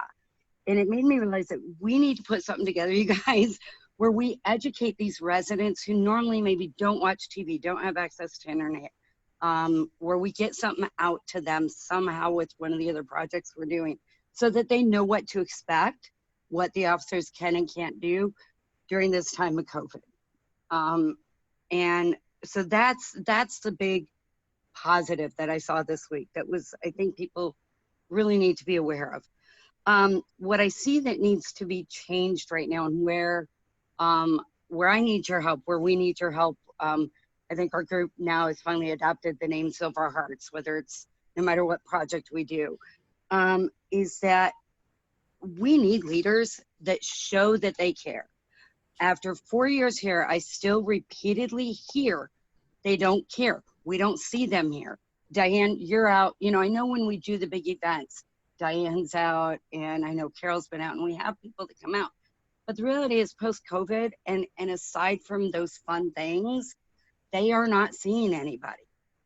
And I'll be honest, I'm leaving here in 2 weeks. I'm going over to Aspen Courts. My work will continue here, but we're losing the man on the ground kind of thing. So we have to figure that out. Right now, the big need is we're doing these food deliveries. Maybe we can work something out where city leaders are leading by example, where we do this safely with police officers, so that because they can't be kind of out and about, like with that grant that was being provided, where there's something, because we have to create a dialogue. People are afraid of you guys. They're afraid of the police. They're afraid to file complaints against landlords still. And those are huge issues that can't be solved overnight. They can't be solved tonight. But I want to make you guys aware that these are still the glaring problems. Now, the flip side is, after 4 years, we've been discussing this lately in our groups. We have seen a change. 4 years ago, when we started the work here, Jared, I think you'll remember, we would go door knocking and canvassing. Nobody would open their doors to us, right? It was like, who are you and what are you doing? I can send strangers. I sent teens out from a sheltered kind of campus church. It was mine, but still, they like never go into neighborhoods like this. I was stuck, back at Quest, sending them out. I could send them out without being afraid for them, even though, I'll be honest, we've had some situations lately where I'm nervous for me and my girls, and so are some of the residents. But overall, we can do that now. We couldn't do that 4 years ago. But we've got to get better, and I would love to, I will outline this stuff in an email the next few days, but I would love a chance to be able to sit down now that I'm able to focus and devote the attention. But please know that the Silverwood residents, they care about their neighborhood, they care about each other, and they want to help each other. But it's hard to do that when, and I'm going to be point blank, when we have a whole massive new group of drug dealers living within 2 buildings, and people are scared again. And then you have the current environment where there's racial problems going on. And how do you manage this? Because I don't have the answers. And I've been asking the answers, or I've been asking the questions. But we have to make this safe again, because if it's not safe for the lower income, it's not going to be safe for the better part of the neighborhood. So thank you again, and I will definitely, hopefully we'll be in touch. Thank you, Giovanna. We appreciate it very much and look forward to hearing from you. Eric, did you have a quick question? Very, very quick. I think that what I have found is fist bump is a safe and acceptable alternative to shaking hands. Well, if we can let our officers know that, like I said, the gentleman he is a friend of mine. He was very cool about it when I reminded him, but at the same time, he's like, okay, that, it's tough for everybody right now, but I think in a neighborhood that depends so much on those interactions, these people, it was a little bit of a big deal at first. It may seem minor to you or me, but to him it wasn't. I mean, he had just been victimized. His home, his windows were broken. Yeah. So, but I will let people know, attempt to fist bump with the police, and let them know when they come over here. So. Thank you, Giovanna. Okay, Brian Dunn, Lisa Tomlinson, and Austin Hoffman, I deeply apologize. We're gonna shift away from public input. I hope this is not going to be the last of these kinds of meetings, that we can probably look forward to many more. So I apologize that we didn't get to you guys tonight. If you had comments prepared, please email them to us and they will get in with the record. And we're gonna shift to a quick conversation with council. Just to illuminate that conversation, I know we're still in a pretty informal environment, just so everybody was aware. We were looking for us, the reason why Mary Alice and I put it on there was just to try and give us the opportunity to give some direction to staff or ourselves about what we want to do next, whether that's calling another meeting, whether that's considering another board, or if we want to quickly discuss any of the issues that were brought up tonight. This is the opportunity to do that. Looks like we probably got 20 more minutes till 10:30, so I will open first for any discussion items on anything that was brought up that we want to quickly discuss, and then we'll move to what can we do next. any ideas on anything people want to bring up? I have one topic that I would like to bring up if no one else wants to go first. Okay, I'm not seeing any hands raised. And Chief Surfin, are you still with us? Did not go over panelists and look. All right, you are still with us. Okay, Yes, sir. so this was an issue that has been brought up numerous times, and I think is worthwhile. And you have, I think, have discussed this in some brief length before, but about the redacted policies and about not having access to those. Three quick questions. One of which I already know the answer to, but we'll ask it so everybody can hear. Why are they redacted? Second question, does council have access to redacted policies? And third, does the CPRB have access to not the redacted, but the full policies, I guess I should say. Why are they redacted? Does council have access to unredacted? Does CPRB have access to unredacted? So with regards to why they are redacted, there are several hundred pages of policies. I don't remember exactly when it was. It probably, it's been a few years ago when we wanted to put them all online before we'd get FOIAs for individual ones. And we decided this is horribly inefficient. Let's put them all online. And that was a few years ago. FOIA does allow for exemptions. And there are considerations with regards to tactical or police techniques that we wouldn't necessarily want everyone to know, as it might compromise an operation. So that was why it was divvied up among staff, and people had tried to, so of the several hundred pages, I want to say there's 25 or 26 exemptions in the documents. With regards to the CPRB or council having full access to those particular things, I've never been asked that question, and I don't know that I have a solid answer for you right now. And that's 100% honest there. So I tend to think yes, unless somebody in legal tells me otherwise. So that's, I guess, my answer to those three points. Okay. Any follow-up from fellow council members on redaction topic? Bill Brown and then Dennis. Well, not so much on redaction, but on the use of force policy. I know that it's policy for Urbana to follow the de-escalation continuum that you showed us, but there's nothing. The word de-escalation isn't in the use of force policy. Would you be willing to put in a strong de-escalation clause in the use of force policy? Absolutely. As a matter of fact, when we had this most recent event and we looked at that, we had already, a couple of months ago, Deputy Chief Searles had said, some of the policies have been launched over the course of back in 15, I think that was everything was touched. And some of them are still from 2015. And so we had already started some reviewing some of these, and all the lieutenants get certain ones. But yes, one of the things that we've looked at was exactly what you're discussing, Bill. So yes, as a matter of fact, we believe that will be part of the review process of the Aaliyah Lewis incident. And so we're hoping to get some feedback and make it much more robust, including the de-escalation. Okay, yeah, I think it'd be good if people have good examples from other policies of how de-escalation can be incorporated in the use of force, and make it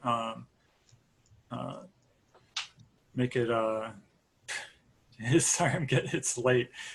Make it transparent and enforceable, basically, so that we can follow up and make it clear where the steps are.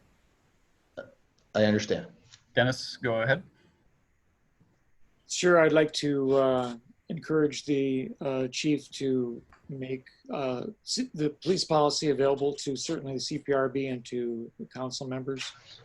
I don't want to microanalyze everything that happens, but there are issues that it would be wise for us to be more aware of about how the procedures evolve and what the chain of command becomes when certain issues are happening. So did you say that they were actually online? Are they accessible online?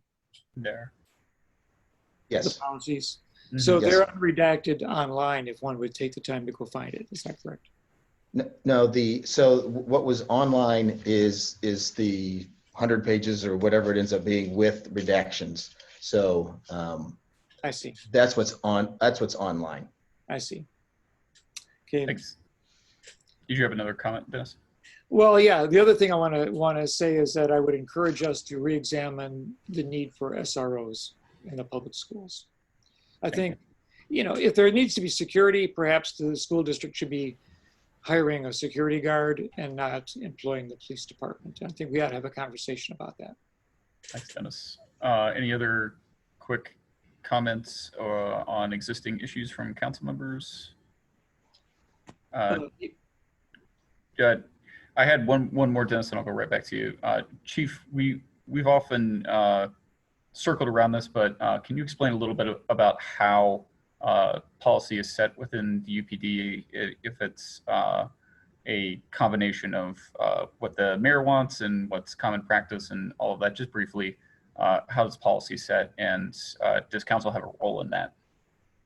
So the policies are set, and as a matter of fact, I suppose one might say they were inherited over time. And the setting of those changes with best practices. We take input from different resources, the International Association of Chiefs of Police. I think most of the council is aware of the Lexapol product that we currently use, and then we do take input from council. As a matter of fact, the TASER policy, when that was implemented several years ago, was quite an effort from multiple pieces of input and from different places. So there's room, I guess, for everyone to be at the table. We will clearly try to make sure, though, that we are again defaulting to some of those best practices and some of the trainings that come from some of the organizations that are in this kind of work. But there's clearly room for more than one voice there. Thank you, Chief. Dennis, one more, and then Eric, and then let's discuss next steps. Sure. So we've had, as it was Sarah Nixon who had commented about her concern. I think she was the person who asked us to please look into the independent reviews of the independent reviewer, Hillard Heinz, where we haven't we haven't signed a contract with that individual yet, or have we? Have we already signed that? Have we agreed that that's going to be the appropriate agency to lead the independent review? It does bring a concern, I think, forward that, if we have this independent review, is this person, do they have any kind of record or recommendation from the NAACP or the ACLU or any other agency that would be of interest to us to know about? I see the mayor has jumped on. Yeah. Mayor, did you want to? Let's know. We had several interviews with this firm, and I was impressed with the breadth of their experience and their ability to do the job. And we emphasized, number one, it was important to be able to evaluate our internal policies and the actions of the officers related to those policies, which is the basis of the review. Yeah. But another very important component was their ability to conduct interviews with community stakeholders, which means city council members and with representatives from the community groups that we've heard from, over the past few weeks, and to get a very broad representation from the community. And to me, that was just as important as, evaluating the officers' activities as well. And then third, we wanted them to do try to determine if the allegation related to an officer or officer's contact with the person who made the video, to get to the bottom of that. So we had a lot of conversations talking about the scope of the project and the ability to do that, and we have a very firm commitment for that, and that is written into the project. So I am confident that they're going to do the job, and I'm confident that they are going to talk to enough people and get enough feedback that we're going to get a very, I think, a very robust picture of what's going on here. Then I think that, well, that's the crucial part is then to get assessment from different sections of the community to get the full range of the responses to what is seen on the videos and what happened. And then they will also make a presentation to council and answer your questions. So they'll be accountable to city council.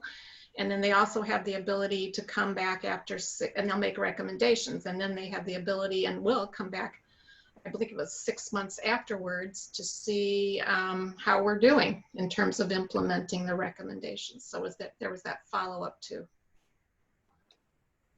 I appreciate your comments, Mayor, because I mean, you know, this is a concern that we have a full investigation that's truly unbiased and not. Well, I want to stress, this is a review. There's a difference between an investigation and a review, but this is an independent review of this incident. Okay. Eric, and then Mary Alice. So it won't be up to me to follow up, but just to remind a little bit about the context of the SROs, because there was tremendous concern within the Urbana School District about violence in the schools.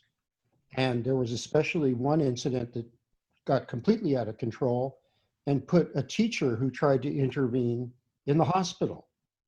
So I would, it'll be you guys to deal with, but I would be pretty deferential to what the school board and the school administration want. I mean, we've heard studies, national studies cited here, but every school district is different. And the Urbana School District really was having some major problems that prompted them to make this request. Thanks, Eric. Mary Alice? Yeah, I've been a bit quiet because there's been a lot of interesting input, a lot of interesting ideas, and the question you posed is, where do we go from here?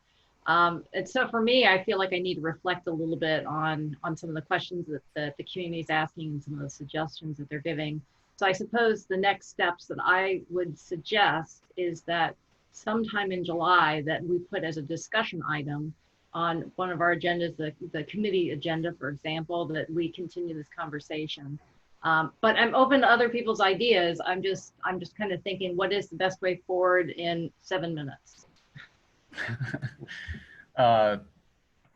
Anyone else want to propose a next step? I've got an idea too, if nobody wants to raise their hands.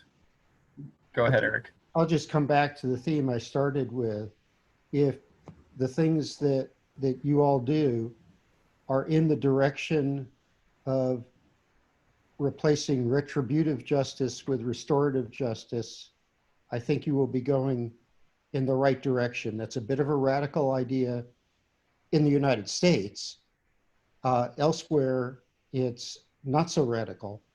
And I think that there isn't actually another way that we're going to get out of the situation we're in. And now, I mean, by this, I mean the whole society. The other thing I would say is that we can create a perfect police department.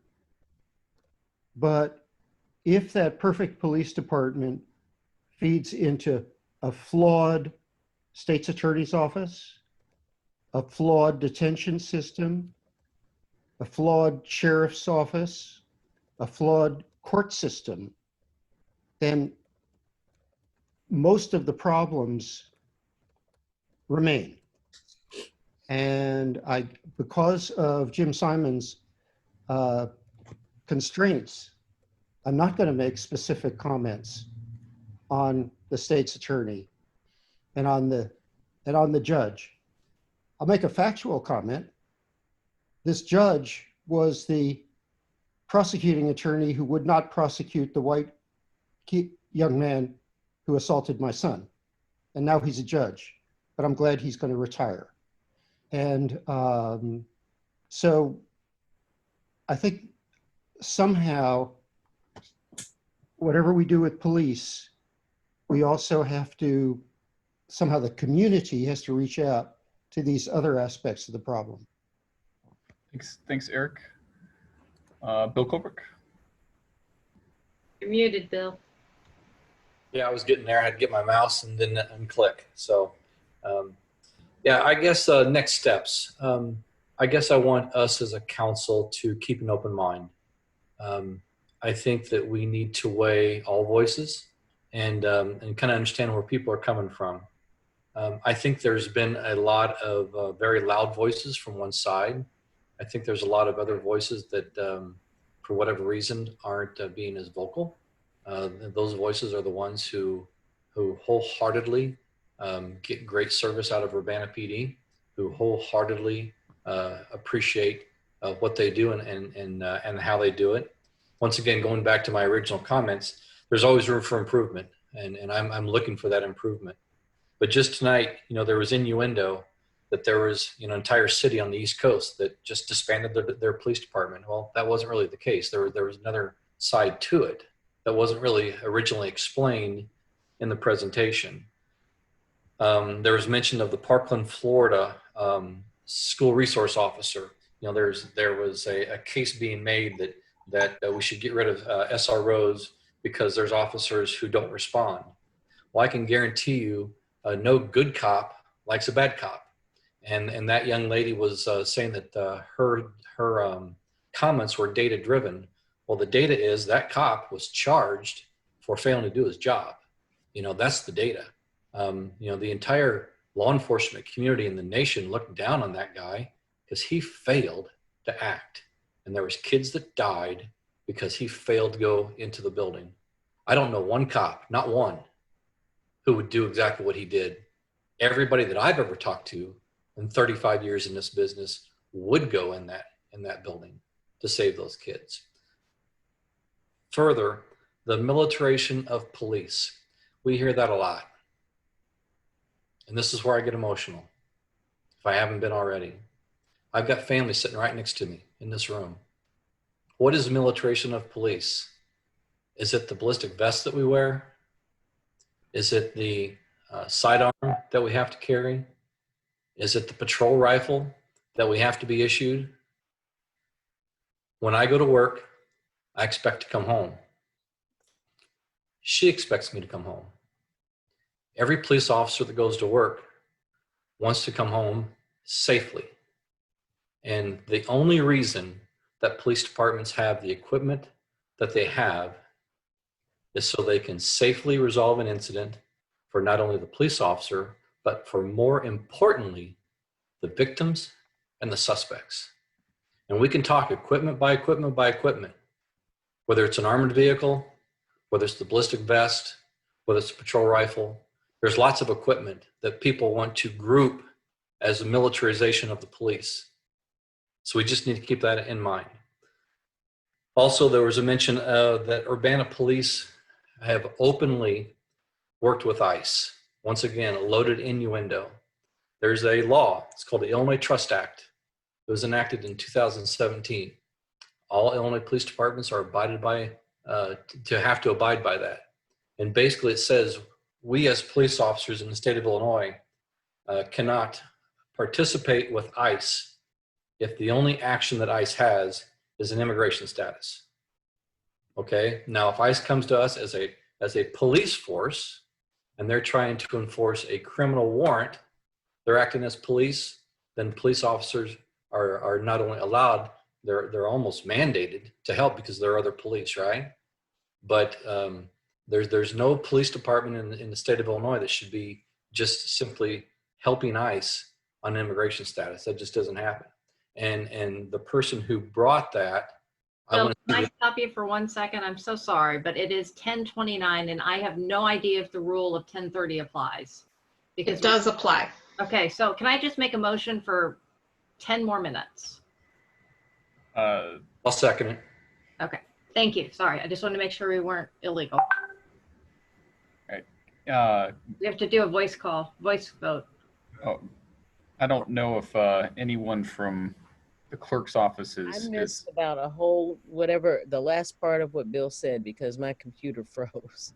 okay. Well, I don't know that I could replicate it. It was a one and done. Sorry. So Well, we have to have a roll call for every vote, and we don't have anyone from the clerk's office here. So we will have to conduct our own vote. I'm happy to call roll for you. Thank you. Yeah. Council, I'll probably do it out of order, but they'll sort it out. Council member Jacobson. Here. Yeah, do you want to extend the meeting? I'm sorry, Yes, we want a yes. yes vote. Yeah. Yes. Councilmember Brown. Yes. Councilmember Roberts. Yes. Councilmember Colebrook. Yes. Councilmember Wu. Yes. Councilmember Hersey. What am I voting on? To extend the meeting by 10 minutes. 10 minutes. Yes. And Councilmember Miller. Yes. All right, Thanks, you have man. 10 minutes. All right, thank you. And actually, that was my 4 points. So I know that people are going to talk too, but all I'm asking is let's be reasonable. Let's listen to everybody. Let's weigh what they have to say. But there's a lot to be said for why the police do what they do and how they do it. And all I would ask is that we gather all the data and make informed decisions on what we do going forward. So thank you. Thanks, Bill Colbert. So in the 9 minutes we have now in the rest of the meeting, we're probably not going to make any substantial next steps, but and we did add the end of our body camera or beginning of our body camera discussion to as a discussion item on the next committee of the whole meeting. But I would certainly support Mary Alice's move to discuss our next steps at that meeting, since we probably won't get super far in trying to do that tonight. I had some suggestions that I wanted to make about what we would consider forming a special committee or something along those lines. But how do others feel about adding a discussion item for next steps onto the next committee of the whole meeting agenda? Sharice, you raised your hand.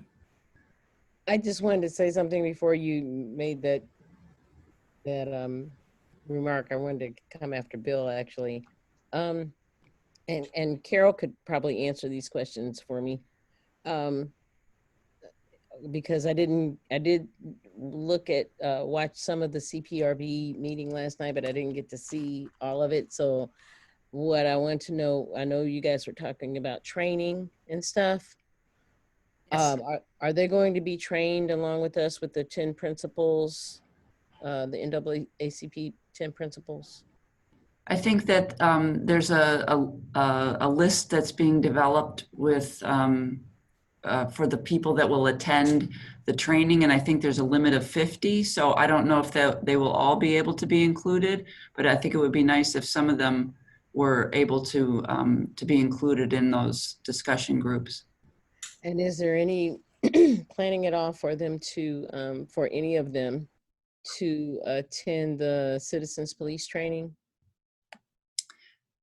That's certainly something we want to make available to them. I don't know what their time commitments are outside of the CPRB, and they're in the process of changing their meeting schedule from quarterly to monthly, and then the chair wants to have meetings every 2 weeks for the in the near future. So that's something we can certainly make available to them. I just don't know if who will have the time to do it.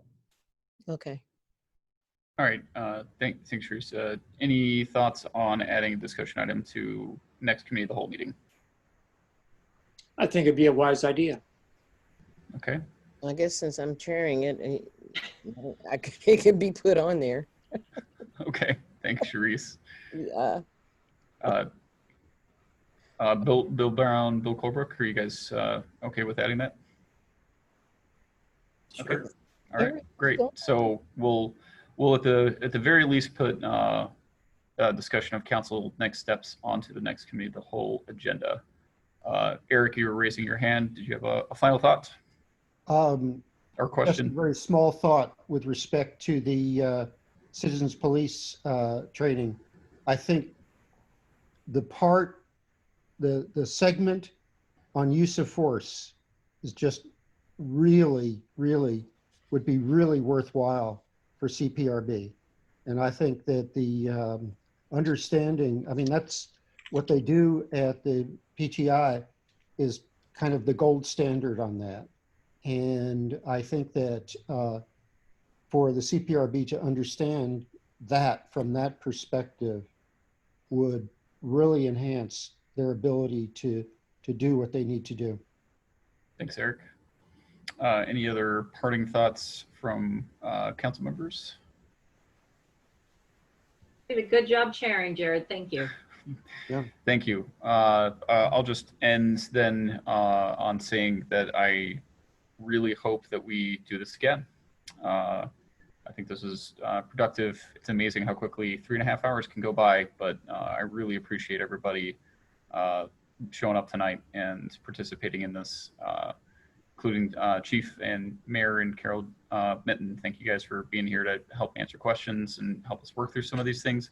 It's a long road ahead. There's a lot of stuff to consider, and glad you guys are, we're all here. Sharice, I'm glad you could make it. Sorry you didn't get a lot of warning about it. We'll do better next time.